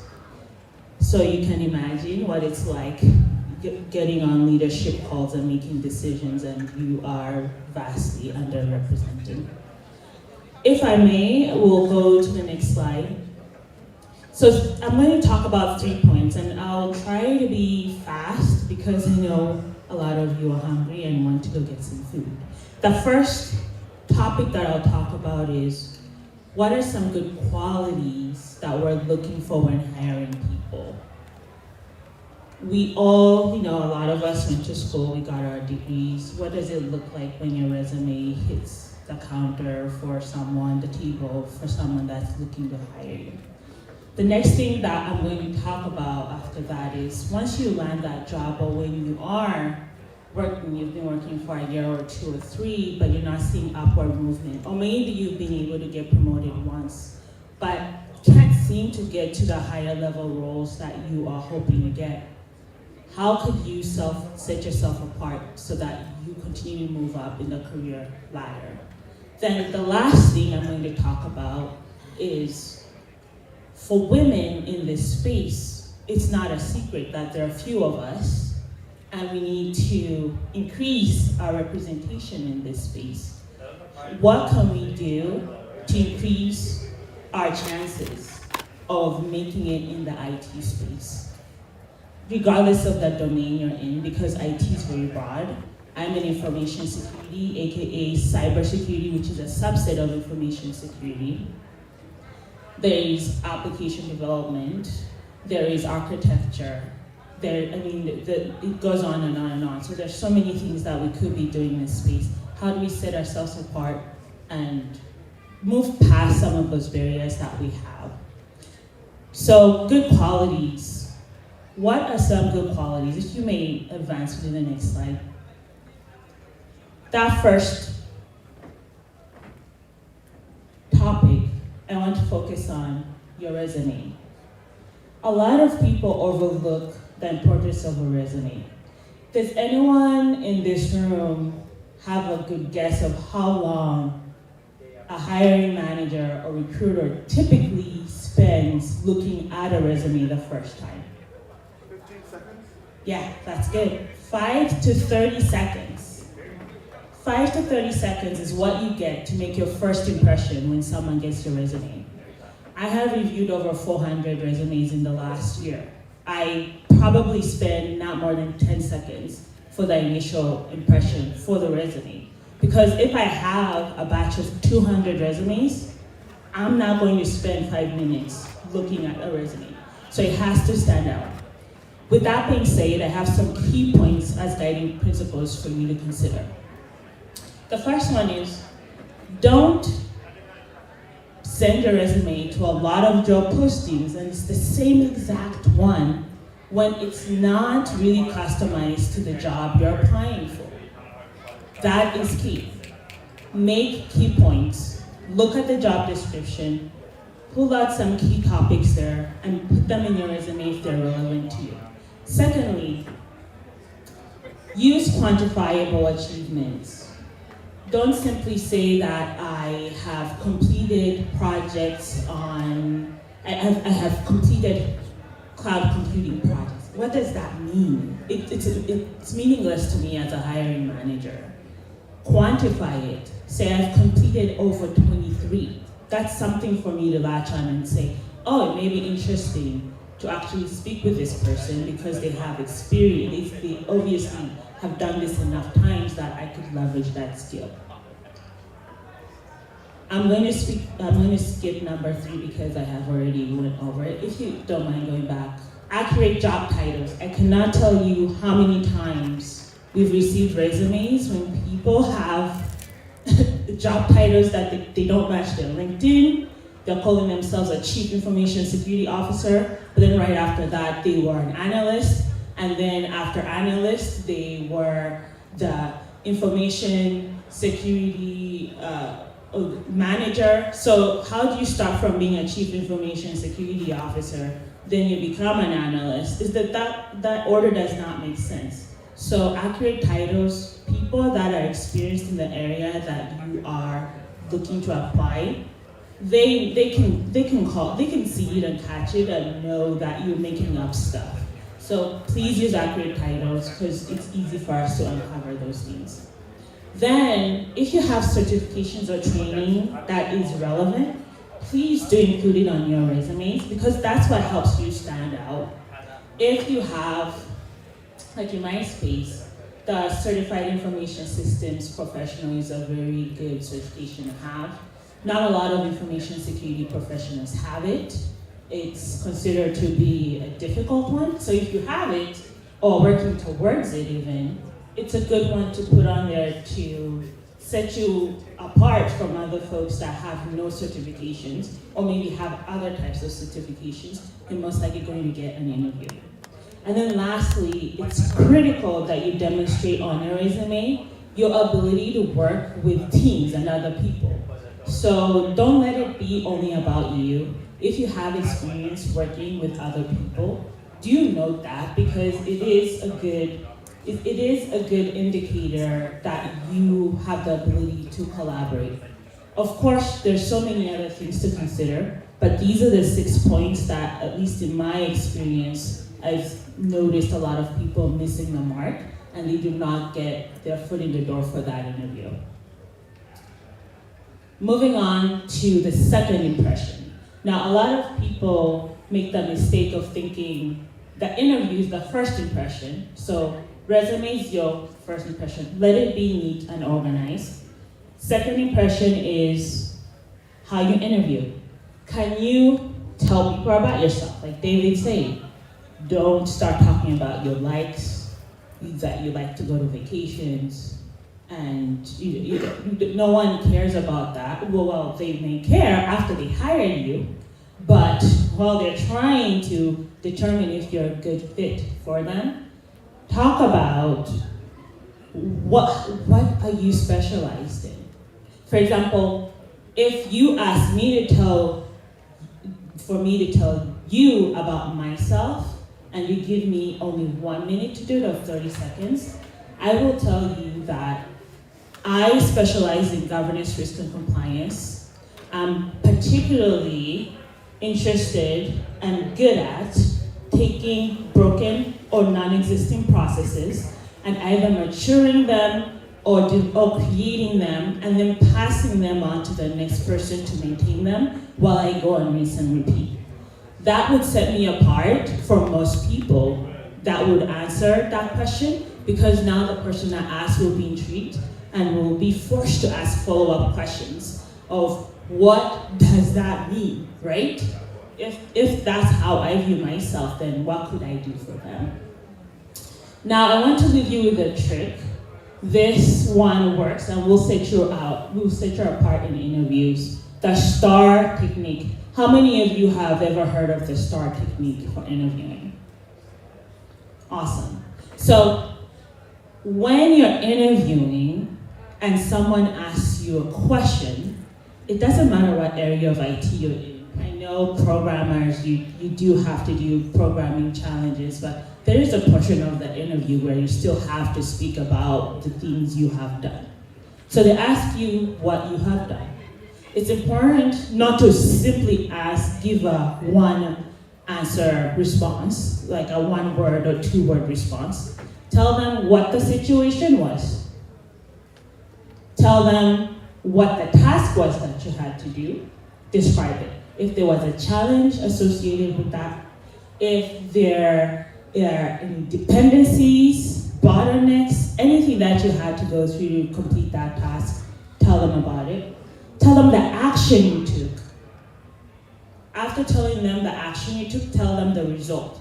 This demonstrates to the person interviewing you that you have the ability, A, to communicate well, but B, a good understanding of what your mandate was. Because if you only tell me the result, but you don't tell me how you got there, then there's a gap in thinking that you may have.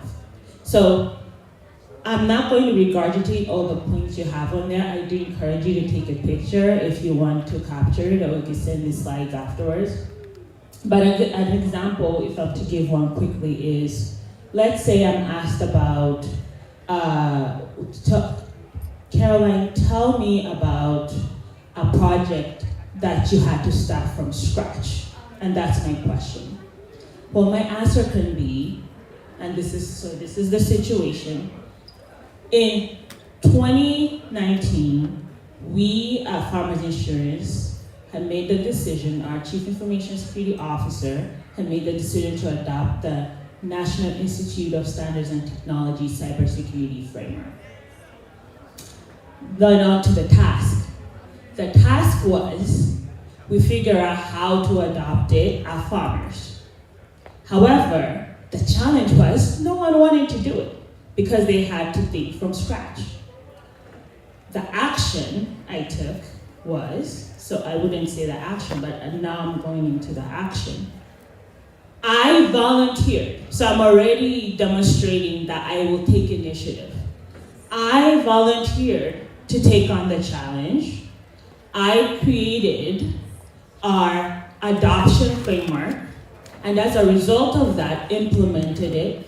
And as we speak today, since 2019, that program is still ongoing. It's reported to the board, Farmers Insurance Board, every single year, regularly on the status. That's how we're demonstrating to our regulators, so I'm talking any state regulator, as a way that we measure our maturity for our cybersecurity program.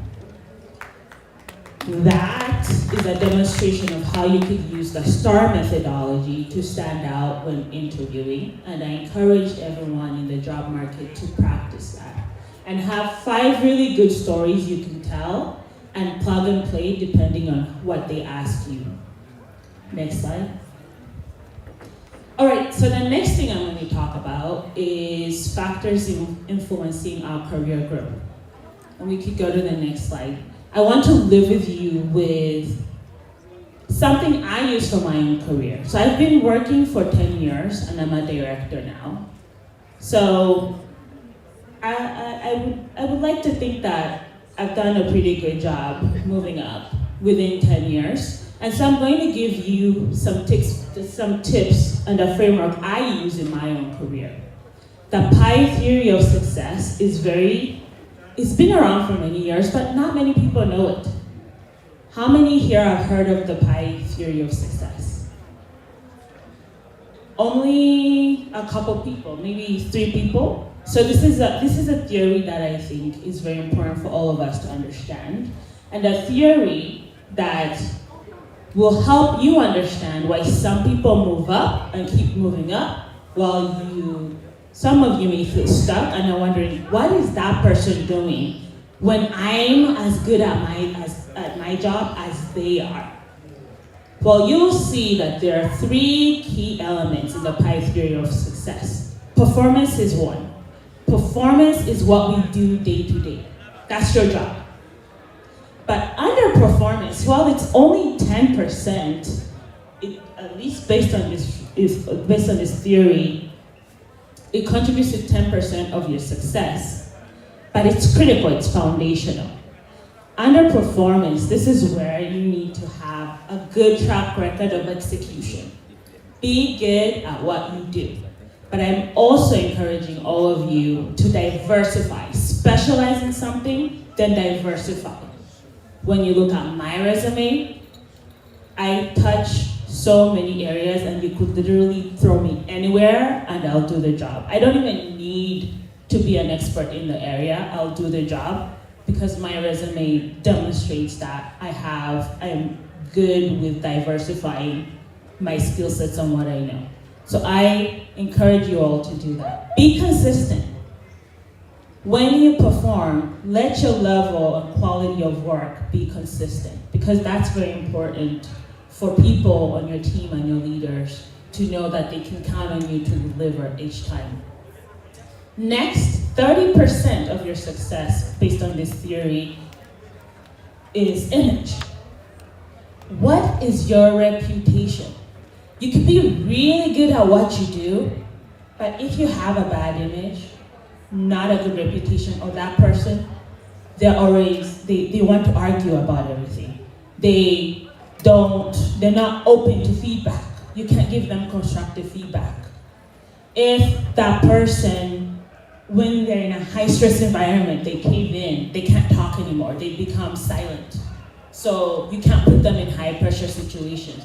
That's the image that people have of you. If you show up not dressed the part, that's an image too. How are you going to become a leader? If you dress like you just got out of bed every single day. So image, that's 30%. Now to take yourself to the next level is exposure, 60%. You could be really good at what you do and have a good image, but if no one knows you, especially people of influence in your organization, if they don't know you, you're not going to move up much. So it's critical that you take on those challenging projects, you take on the highly visible projects, you network. Networking is critical. It can be scary to network with people, especially at higher levels, but these are just human beings, like you. Unless they say don't talk to me, I encourage you to network with people. So those three elements together are a good blueprint for achieving success. And the blueprint I have personally leveraged myself to move up the career ladder. At Farmers, I've been there for 6 years, but I've been promoted 4 times in the 6 years I've been there. Leveraging this 5 theory of success. Next slide. So on this, I wanted to provide a graphic that helps you understand why this is important. Performance is critical. You can't be bad at your job and expect to keep moving up, but that's just the beginning. Performance, and you add image, you may be able to get promoted from the entry level to the next level, maybe the next level up, but you're probably going to have a very hard time getting into the managerial roles. And when you are in the managerial roles, you may stay there for a while unless your exposure unless you're really good about exposure to be able to further climb up the career ladder. An example I'd like to give you here is, as a program manager, so before I got the director role, I led, by the way, I'm not a vulnerability manager, nor do I sit on the vulnerability management team within the information security team. We had to do a ransomware tabletop exercise that no one wanted to lead. And our senior leadership said, well, you can give it to Caroline, she'll figure it out. She figures out everything. And I said, sure, why not? So I took on the challenge. I wrote our very first ever ransomware tabletop ransomware playbook. So the playbook that everyone pulls out when we have a ransomware attack, hopefully it doesn't happen anytime soon. I'm the person who was charged with leading that effort, facilitating that effort, and delivering those physical playbooks and electronic to people across the organization that needed them. I also drove and facilitated our ransomware, first ever at Farmers ransomware tabletop exercise that included the participation of multiple C-suite levels, also board members, executives across all of IT, and subject matter experts across all of IT. What that did for me was built on my performance. They knew they could throw anything at me and I'll get it done. I have a good image. Even remotely working, by the way, I dress up like I'm going in the office so that my camera view is on point. Exposure, all these people now knew what I could deliver because I delivered a successful tabletop exercise.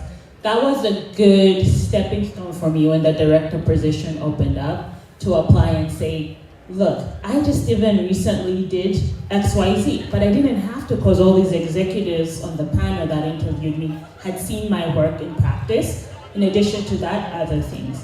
So please take this as a guide. Don't only count on your performance and think that that's going to help you move up all the way. Now lastly, I would like to talk about women.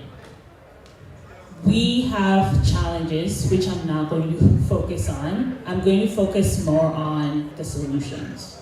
So my last stop is, how can we as women achieve success in the IT space? You can go to the next slide. So the first one is build a support network. This applies to everyone, but I'm going to echo it even more for women. It's critical that you identify mentors, sponsors, and the difference between the two, and allies. A mentor gives you advice. A sponsor actually takes action. A sponsor puts your foot in the door, puts their neck on the line and says, I think that Caroline will be a great fit for this. I promise you. Well, if you fail at it, they're going to look bad. So they're putting their neck on the line, but you need sponsors behind you to pull you up with them, to hold your hand and put you in places where you can get the opportunities that you otherwise wouldn't have. So mentors are great, sponsors are even better. Know the difference and identify them. I call them my movers.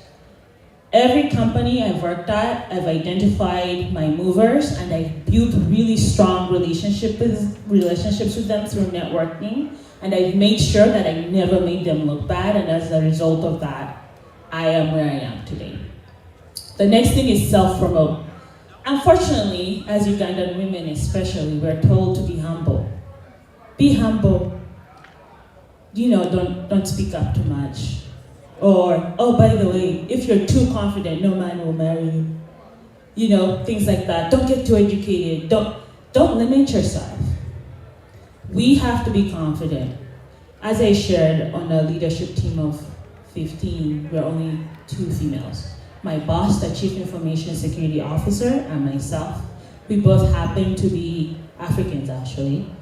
She's a daughter of Ghanaians, and then I happen to be blessed with Ugandan parents. So if you don't self-promote, or advocate for yourself, that's bad, or advocate for yourself, it becomes hard to stand out. Be comfortable talking about your achievements.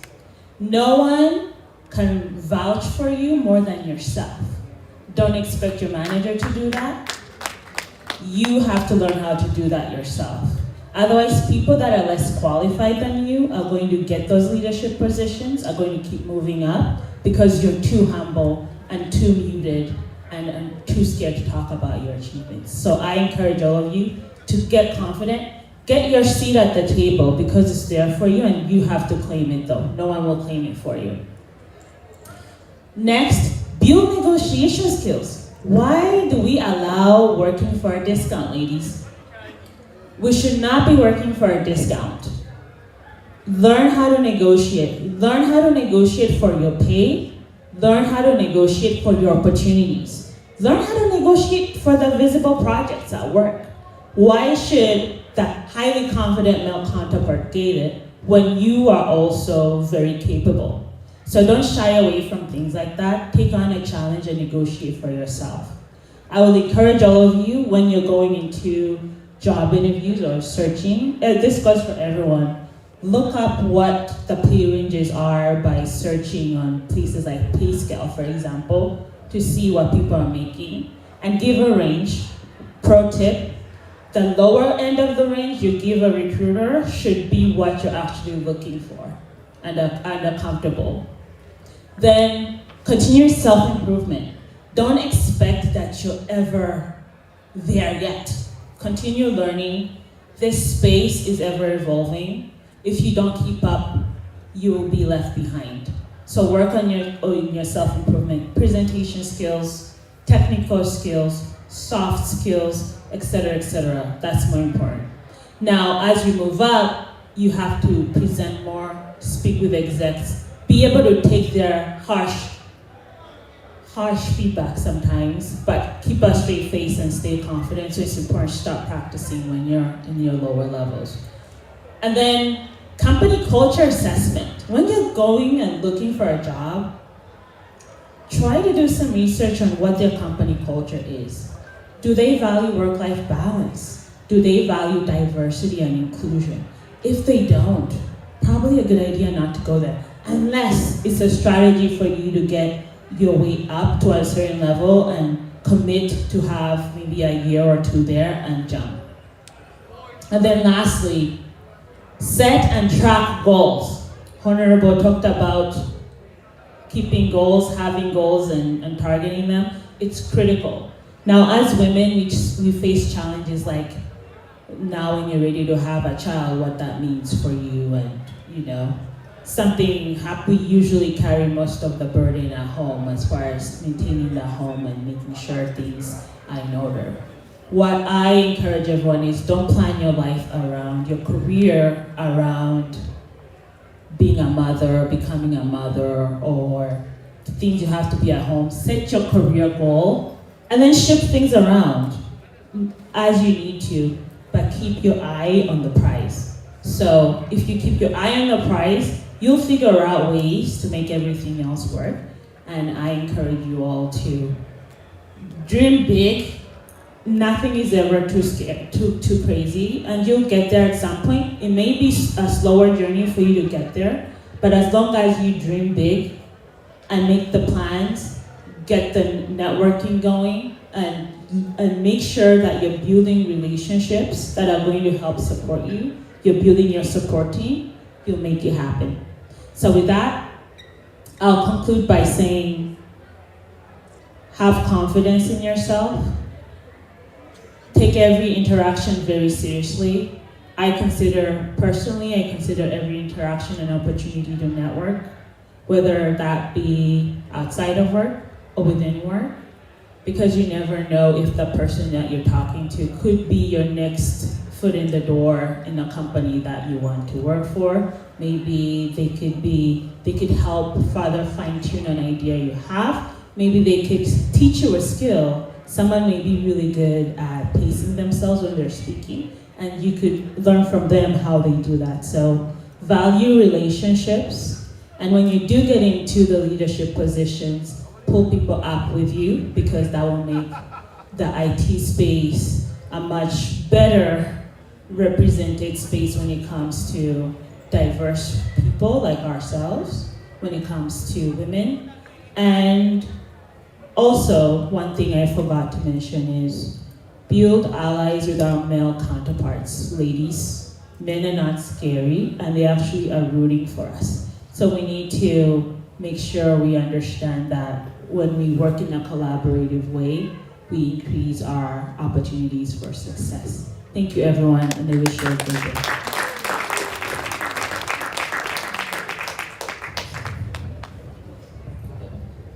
Thank you so much, Caroline. Our last presentation, but in no way the least. Actually, very, very informative.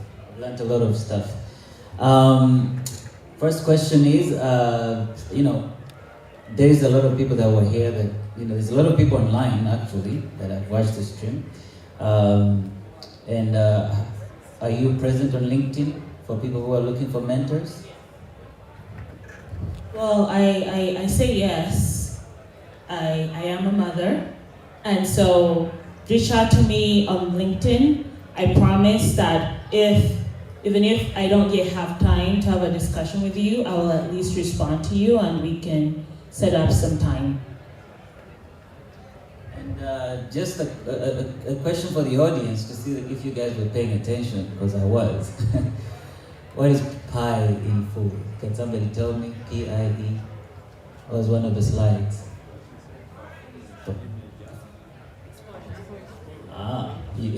The honorable here was awake. I don't trust the people behind me. The last one is star. What does star mean? And how about star? Because star was something around and result. This is how your resume stands out. Okay, when you're talking about the things you have done, you categorize them like that. Thank you so much. So key things I've learned from this presentation is, first of all, be flexible with your career journey. I don't know if you talked about where you started, but it was right very quickly. Okay, quickly. So I actually majored in economics at Brigham Young University in Provo, Utah. So I'm in information security. You may wonder how I ended up here. I started my career journey at Ernst & Young, where I was an IT auditor. And there I did things like system and organizational control reporting, IT general control testing, things of that nature. From there, as a senior, I decided to take a leap of faith and jump. By the way, ladies and men, if you're looking for a pay increase, I encourage you to quit your job and move on to the next one if you're not getting opportunities where you're at. So I moved to a boutique consulting firm where I expanded my scope of knowledge and work. I upskilled a bit there. Still doing IT audit, but I added on information security policy procedure creation, ISO 27001, gap assessments, readiness assessments, SOC, system and organizational control reporting, gap assessments, readiness assessments, then actually execution. And then from there, I decided, you know what, I don't want to do IT audit or consulting anymore. Let me dabble into information security. And actually, my friend was telling me, you know, we can use someone like you at Farmers Insurance because it's so hard getting a person that's dependable. Again, brand, right? Personal brand, exposure, image. So they knew my reputation when it comes to my performance. They knew my reputation when it came to image. And so now they say, would you consider coming to Farmers? So I interviewed. First time I did not get the job, by the way, which was a blessing. The first time I didn't get the job, that's when I went to the boutique consulting firm. But the second time I got the blessing to work at Farmers Insurance, which was a lateral move for me. And then ever since then, I've just been moving up almost every other 1.5 years, although now I think I need a break. I would like to stay in the director role for at least a year or two. The Honorable has asked how old I am. I'm in my early 30s. I won't pinpoint exactly. I'm somewhere in my early 30s. But yeah, it's a pleasure to be here and share my knowledge. I agree with you. Oh, a question from Juliana. Sorry, could someone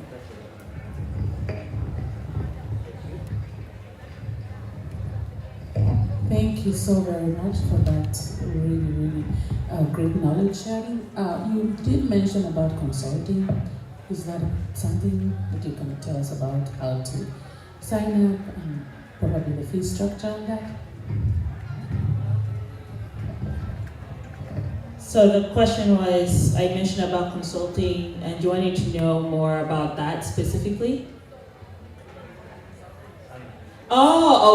Okay. So I kind of did on the side at some point, but I was working for consulting companies, so Ernst & Young, and then CNM LLP, which was a firm I worked for in LA actually, so I used to live in Los Angeles. So what happened by consulting, I mean, companies would hire, instead of just doing IT audit, for example, they were consulting us on where do we stand when it comes to our cybersecurity maturity, for example, and that's the type of work we were doing. That's what I'm designating as consulting, yeah. But it sounded like you, in your role, you have employees, yes, but you also supervise consultants. Yes. In other words, were you... I just wanted to expound a little bit of it. She seems to be wondering, in your role, do you hire consultants? Are you in any way the decision maker, and any information that you can tell them how they can become your consultant?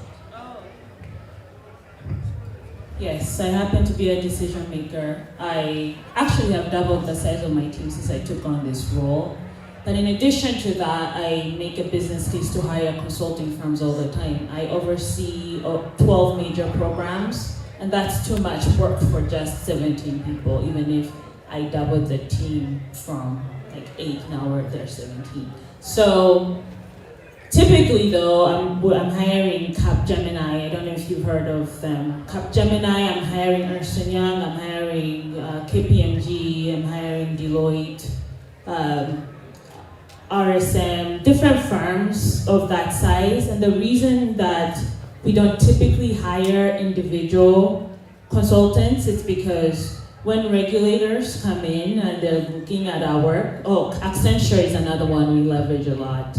So typically we hire consulting firms that big, mid-size to larger, because when regulators come in to check how we, for example, the encryption program, we have a consulting firm assisting with that work, actually driving. They want to see if you use reputable resources, they're asking about the expertise the people that are doing the work have, etc. Which it's easier to demonstrate when you're saying that I'm working with, let's say, an Accenture versus an independent consultant. Not to say that we don't work with independent consultants, but for the types of projects I hire for, they're typically large consulting firms. We'll take one last question and then we have to end up. Thank you. Thank you so much.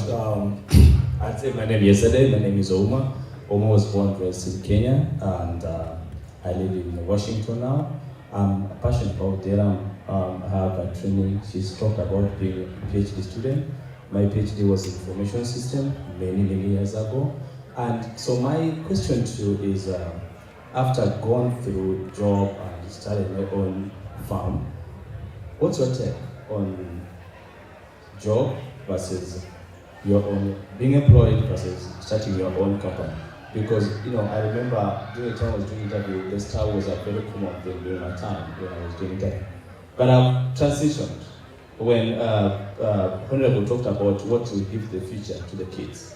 For me, my take would be, we give them something that will help them in the future. So I'm torn in between, telling them to get employed. Because right now I'm teaching my kid how to do coding. By the way, I offer coding for kids, for whoever is enjoying, who wants to do that, you can chat me, find me somewhere. So I teach my kid, because I want my kid to be Zuckerberg in the next coming years. I want him to be Bill Gates in the next Bill Gates. I want him to be anyone big in tech, right? So I'm not so sure. Do you teach our kids to take line of being employed? Do you teach our kids to be innovators, start their own companies, or be like Bill Gates in future? What's your take on that? Thank you. Yeah, that's a great question. In my personal and humble opinion, I do think having employment experience is important to start at least. It's always good when you've started your own thing and it's working for you. I find that you can leverage a lot of an organization's resources to learn and upskill yourself first. And then you step into your own thing after you've leveraged their resources to learn and learn and learn. So, for example, I'm going to do a Stanford leadership training course later this year. I'm not paying for that. Farmers Insurance is paying for that. I could take that knowledge though to start my own thing down the road, and I will have that knowledge but paid by someone else. So I do think it's important for young folks, especially if you're starting out, do get that job, learn how to build relationships through your job, leverage the resources that they have to upskill yourself with the goal that you set, that one day you want to start your own thing and run it. That's the advice I would give them, unless of course they have something that's already, it's ready to go, get the support behind it. But I do see the value in learning from working for a big organization, for example, and then branching out. Agreed. Thank you so much, Caroline. Just to wind this up, guys, key points: getting hired is not luck. If it is luck and you get the job, you will soon be exposed. So it's better you don't get the job if you're lucky. Okay? So it's no luck. Second, if you're not growing at your company, you're on your way out. Okay? That is key. Many people think, oh, I'm safe here. This is why you see companies laying off 10,000 employees and people like Caroline stay employed, because they keep going up. They have critical resources in their companies. So if you're not going up, you're on your way out. And last point is, standing out is a disadvantage. We all know as minorities and sometimes as women. But when you know what you're doing, it quickly becomes an advantage. Everyone says, that African guy, that black woman, right? You're the only one in the whole department, right? You're the only one with a name they can't pronounce. Okay, so if you know what you're doing, you quickly become the it. And I speak from experience. All right. Well, thank you very much, everybody. I will now invite Caroline to, exit the stage. But thank you so much. And wow, Caroline. By the way, I hope you will do a virtual presentation on that employment slideshow. It was very well done, and we'll have to organize another one. George, I will ask you to come on stage, and as well as Robert, I guess, to wind down to this weekend's technology forum. I just want to personally thank everybody that came out and joined us over these last 2 sessions on Friday and Saturday. This has been amazing. We didn't know what this would turn out to be. We thought we were dipping our toes in the water. We were graced by Honorable Nsereko. Yesterday we had Paul Chirunji, we had Brian Kayongo. I mean, wow. So thank you so much, everybody that came out. I'll hand over to my colleagues here to wind it down. Thank you very much. All right. Before we wind down, because we have had some cancellations, I just want to apologize for those who have not had a speaking opportunity. But I want them at least to say hello, quick hello, introduce them real quick. Nasa Cassidy came in from Massachusetts. He's an entrepreneur into cybersecurity training, among other things.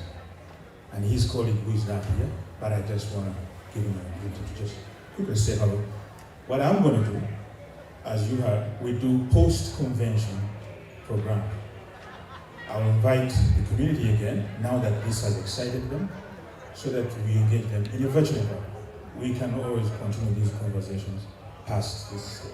I appreciate you for traveling here, and including OHT Wagwayamba Day, who went out to look for lunch. He's a cloud architect. Great stuff he was willing to share. We'll bring him back in another form. Informal? Okay. All right. Quickly. Thank you guys for the opportunity. My name is Unaa Kasiri, and one of the main reasons I came here is to share with everybody. I'm working with the Department of Defense for the U.S. government. I'm working on the Aero Defense Department. Mainly we're working with the F-35, the company that I'm working for to make the jets. And I just wanted to share the opportunities that are in government for a lot of our people.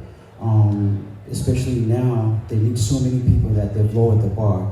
Before, I'm going to interrupt you. Don't rush like that. Slow down.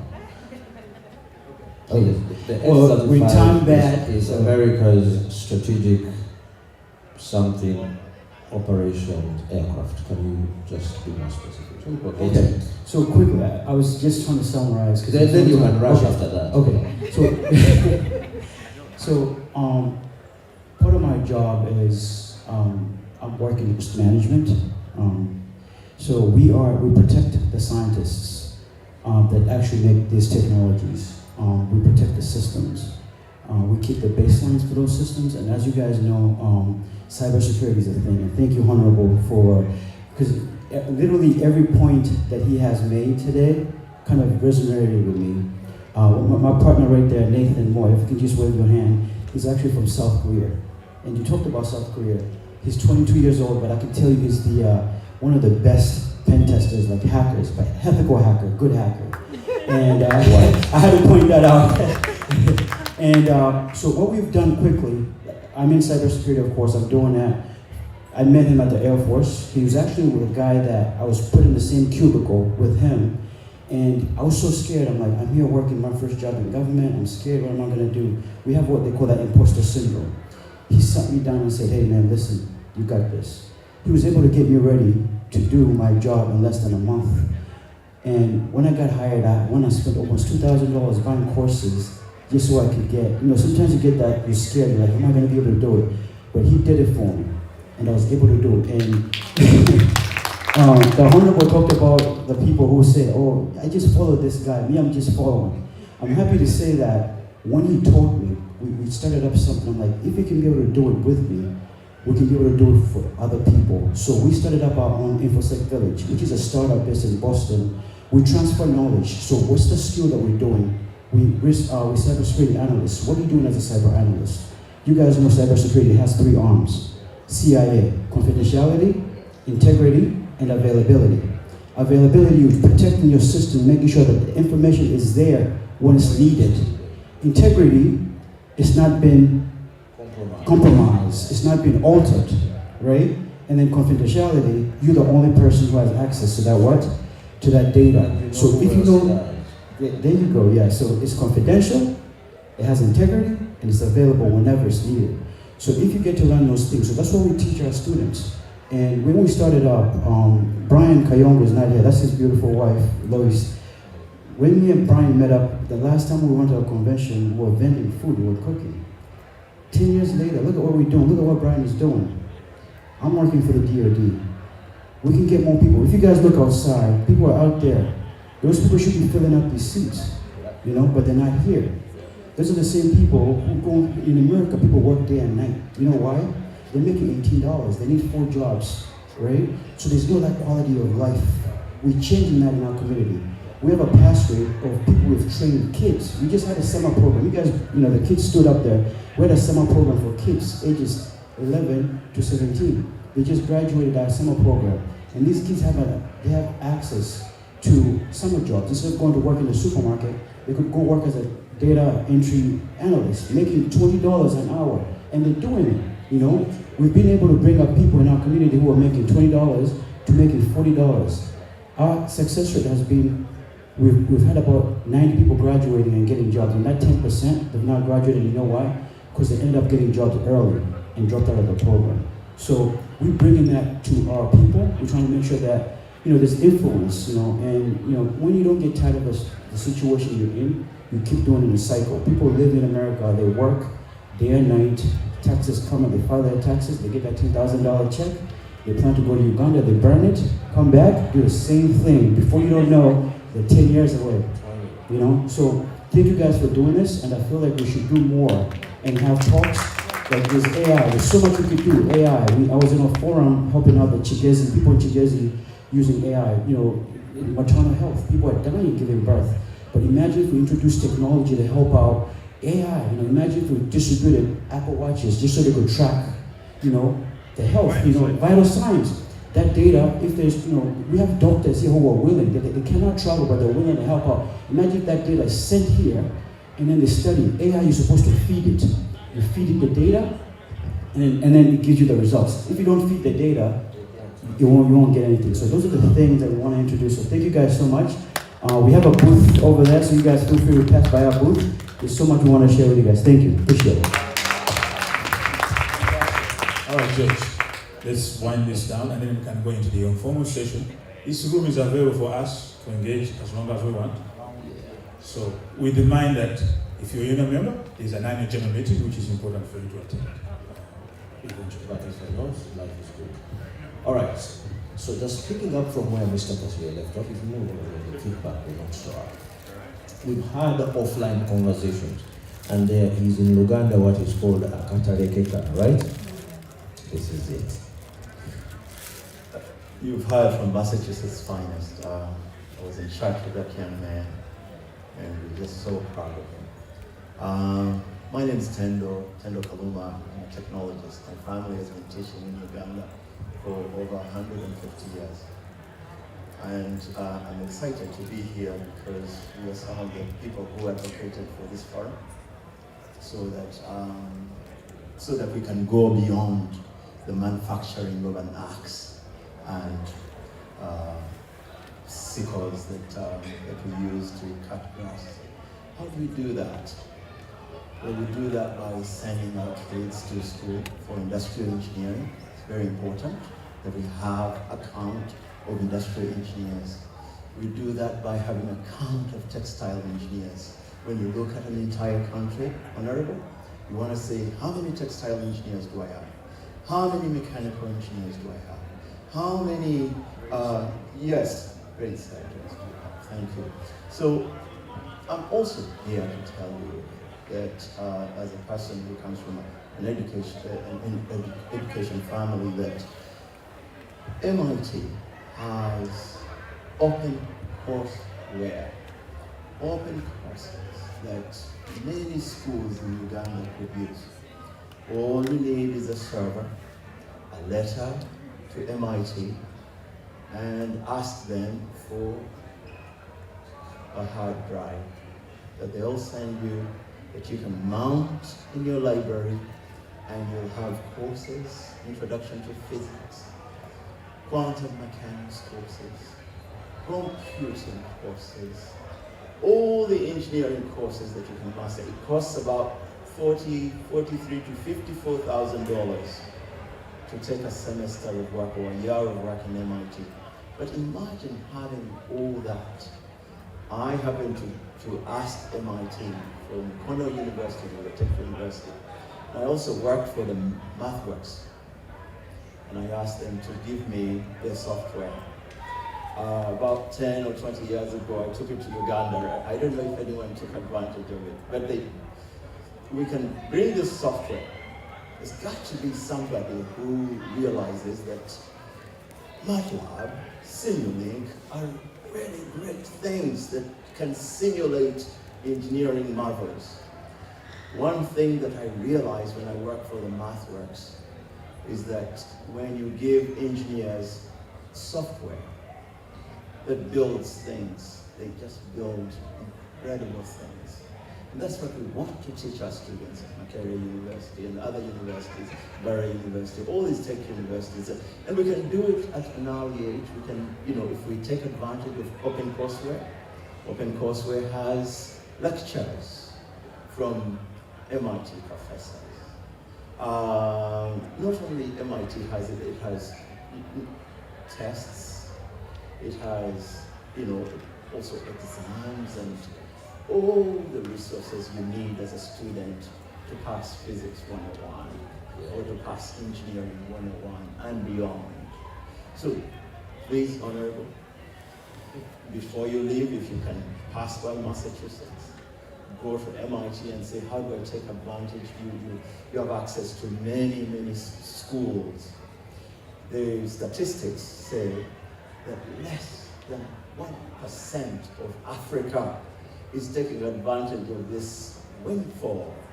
So we want us to be out of that league and take advantage of this incredible engineering courses that are taught by MIT professors. MIT happens to be Massachusetts Institute of Technology, one of the best engineering schools in the world.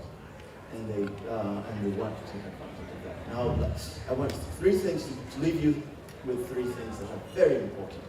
Quantum computing. Everyone here has a password for Google, and they write their password with their grandmother and other things. Write their grandmother and maybe a dog they had and something within their password. It's very difficult as as our friend told us, for passwords. But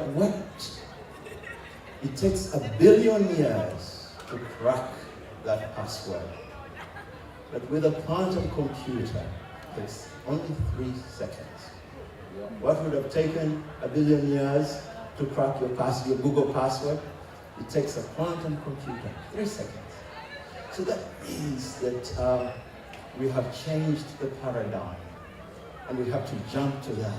We have to embrace that as Uganda, so that our students can learn. They have to learn quantum physics, which has to do with superposition and other quantum effects that are important. If you're not there, opportunity comes to a prepared mind. If you don't know entanglement and all these quantum effects, it's very difficult for you to embrace the new technology. But we don't want to have that quantum divide. We've had a digital divide, but we don't want to have a quantum divide. So we want to train our students in physics. We want to train them in math. We want to train them that all the algorithms, because memory is a flip-flop, and it's a binary thing. It works with zeros and ones. But now we're going to be calling them qubits. No longer are we going to be calling them bits, zeros and ones. We're going to be calling them qubits. And they are qubits. And Intel, Google, all these companies have started getting quantum computers. Imagine all this AI that is being talked about has to do with equations of mathematics. We all went to school and we solved the simultaneous equation, 2 simultaneous equations. Oh yeah, I can do it, I can solve it this way, I can use matrices, I can do what.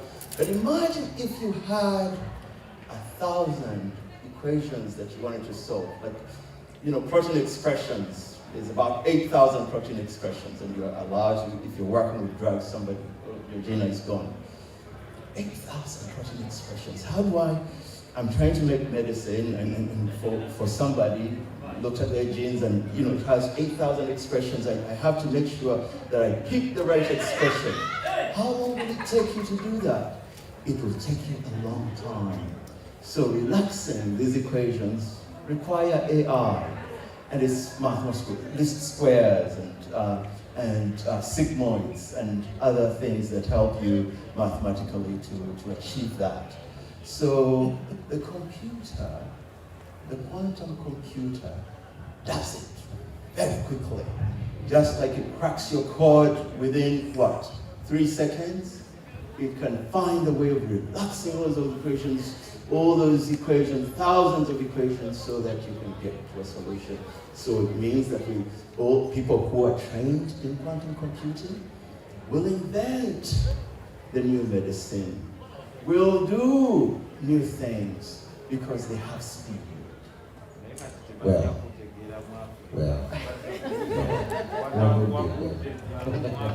All right, Tender, I want to appreciate, because knowledge and information is critical. Robert, did you have? Because I would like to. One last thing. AI, quantum computing. Tell your kids, go learn quantum computing, go learn AI, and AI is about mathematics, neural networks. I worked on the first neural networks in '92. And then the last thing, which is so important, biologics. CRISPR Cas9, the editing of genes. If you tell your kids to do these 3 things, to look at that, you'll have a bright future. All right. Thank you so much. A hand clap. A real hand clap. Round of applause. Thank you for stepping by and for always supporting the Technology Forum. Before you close, I want to just use the opportunity to thank again the community for turning out in such a large number, more than we anticipated. So we are excited, and we're going to keep doing this. Please know that we do this post-convention. We do it in a virtual environment using the popular technology, Zoom. So look out for those flyers, look out for those invitations. We're going to keep sharing and engaging past today. I want to thank the leaders, Ghana North America Association. It's been in continuous engagement. But for them to afford us this room, this prime time in Dallas, Texas, 2023, we appreciate that very much. And we are now going to be looking for more, unfortunately, right? We want the whole independent event outside of this, right?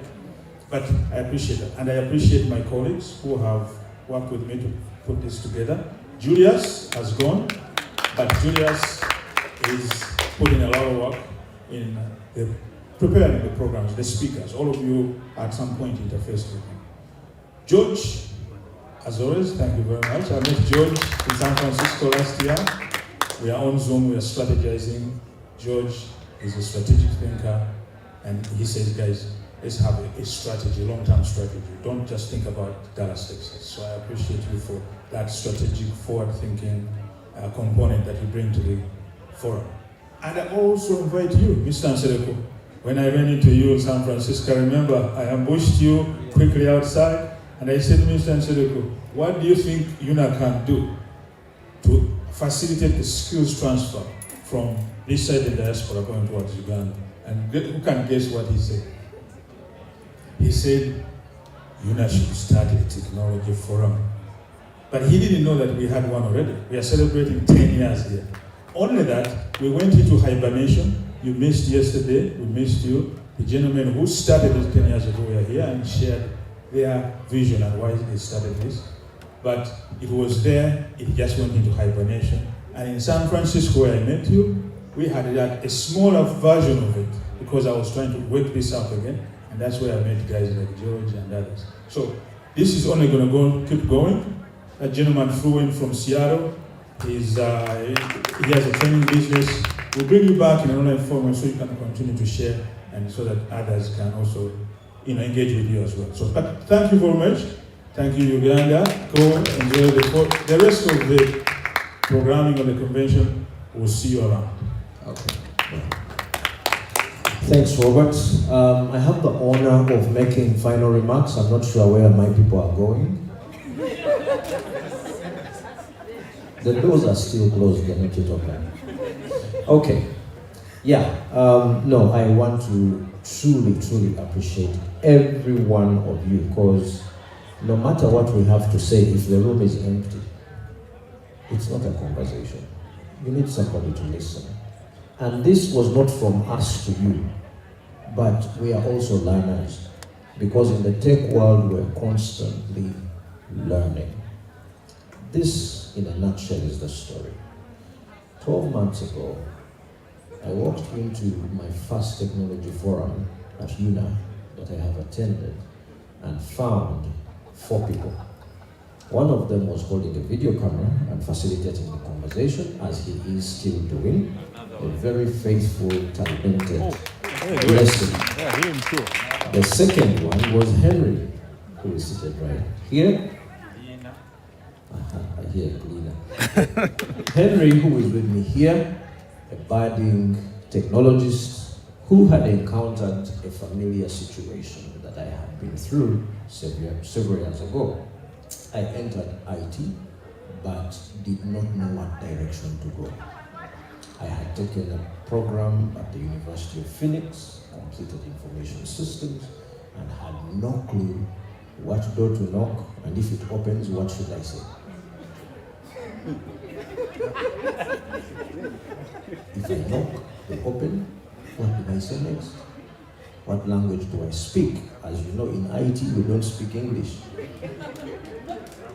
There are specific things you have to hit. They're like milestones in your conversation. And if you miss any, they pick the next white boy next to you. And I'm saying that from experience. So Henry was sharing similar frustrations, and I was delighted that I had the answers. So long story short, we continued the conversation, and Robert did invite me back. We took on a journey with Henry. He came into my mentorship program. I have a mentorship program as well, which you have seen that many people here do mentor and provide training. And so that training is beyond skills. I can give you skills. I can teach you how to use Tableau for data analytics. I can teach you how to use Python to queries with SQL and do whatever you need to do. But you need people skills. You need to know when to speak and when to shut up. You need to know how to listen. You need to know how to understand what anyone is saying. Because as just like a doctor, how can I solve your problem if I don't know what you're saying? Okay? So what are those sub-communication techniques that give you the edge? Because whoever figures out the solution first leads the way. You understand? I work in a highly evolving environment. As you have seen, the world has changed 20 times since our last unit. Right? Now we have AI tools, and AI tools are creating AI created tools. So before you even understand what AI is, AI has created its own world of every single thing. So anyway, that got us thinking, and I thought that the most meaningful way of being part of Unaa is to bring what I have. I own a company called Strategic Support Systems, and it's intentionally named Strategic Support Systems because there are so many things in the world, but if you have no strategy, you're going nowhere. And so that's the flair or the vision that I brought over to say, okay, the use of a single meeting is to achieve a long-term goal. So let's create a long-term goal so that people know where we are going. Just like Honorable said, we don't want to be here because we are following those who are going. We need to have a destination. Okay? So we intentionally petitioned Unaa for space. But it was tentative that if they do not give us space, we shall find space. Because technology is the most strategically critical domain for everybody's transformation, whether in the Ugandan community or beyond. And so we wanted to create a space where everybody could come in, hear something about what they might need, discover something they do not know. Did all of you learn something this weekend? Did anyone not learn anything this weekend? Even if you are deaf, you learn something. All right, we had lots of PowerPoints. So, listen, this was our goal and our vision, and I'm so delighted. Absolutely, even if there was 3 people in this room, the agenda was perfect. So, going forward, we have a plan. We're going to contact you all. We went from 4 people last year. I don't know if others had come earlier. Of course, yeah, Mr. Chiwoneka and a few others, they had already entered and left for other conversations. But we went from that to hosting about 150 people in this room over 2 days. If this was a startup, we have taken off. Isn't it? And it is a startup. There are so many ideas and contributors that have asked, what's the next thing? Because we have so much to share. So our work is cut out. We need every one of you from wherever you're coming from. And so we're going to try and contact you. The thing is, we don't know what you know. So please volunteer information. I can do the following. I am available to do this. The least you can do is to put your career in a PowerPoint. So that we can take your PowerPoint, put you on Zoom, and you duplicate yourself. For example, how did I become what I am today? My journey can teach your kids something, right? Yes. So if people are struggling, I used to do retail management and business development. I had to come into IT. So I had to drop everything in business development to learn afresh. I'm not the only one. A lot of you have been here, right? So some people have come from healthcare into IT. And it's okay to start again. This is a fantastic opportunity. So those are the types of things we want to do. Our goal was that in the next few weeks, next few months, We will be having engagements where you get training. You can sign up. We'll put out a calendar to say, or in a specific month, we will focus on a specific field. All of the people you saw up here and all of you sitting back there are capable of teaching somebody something. So once set up a schedule that focuses, if you're talking data and data analytics, we will find trainers where you can sign in for 1 hour a month or 1 hour a week. I don't know what that cadence will be. And you will be able to sit down and be taught by someone. People's time is precious. Some courses might be paid courses because knowledge comes at a price. In order for me to teach you for 1 hour, I have to abandon my schedule for 1 hour. So what's my time valued for? We might be able to share that, and we'll try and make it as simple as possible. Now, not everything will be taught or paid for, but we will create options so that if you want to go deeper, you pick what you want. If it's valuable to you, pursue it. If you have a question, you want to create a place where you will get answers anytime you have a question. Anytime you have a question. We provide project support at different levels. We have teachers that are teaching children. We have teachers that are teaching open source, courses. We have personal experiences. We have mentors. All of this we want to make it available. So we have need to create a platform which we do not yet have scoped out. So as we continue to discover, please volunteer information. All right? If you reach out, respond to that email. Last but not least, our people in Uganda and wherever we come from, because we've had multiple nations represented here, Kenya, Uganda, Nigeria, and some other unannounced places. We have a deficiency that has struck our children. Yesterday I made a presentation about e-learning. I'm super passionate about it. But the only way we're going to help our people is to teach them how to use technology productively at a very fundamental level, so that they go from blackboards to full color images, animated, get children interested in science, in technology, in arts, because now AI is doing the painting. You tell it, I want to see a man on the moon dressed in a Maasai outfit. The thing will put out that picture in 1 second. So if your skill was painting, you're going to compete with AI. So how do we enable you to ride AI? Because you have that gift. You get it? So our goal is to determine enablement. So we want to do that at a very basic level. Out of this conference, we've talked startups, a lot of startup conversations here. They were intentionally designed to let you know that you can move your idea into a valuable business. If you can think it, it can be done. What all of us here will help you do is to tell you how valuable it is, or whether it's a good idea, but not very valuable. Make sense? Yep.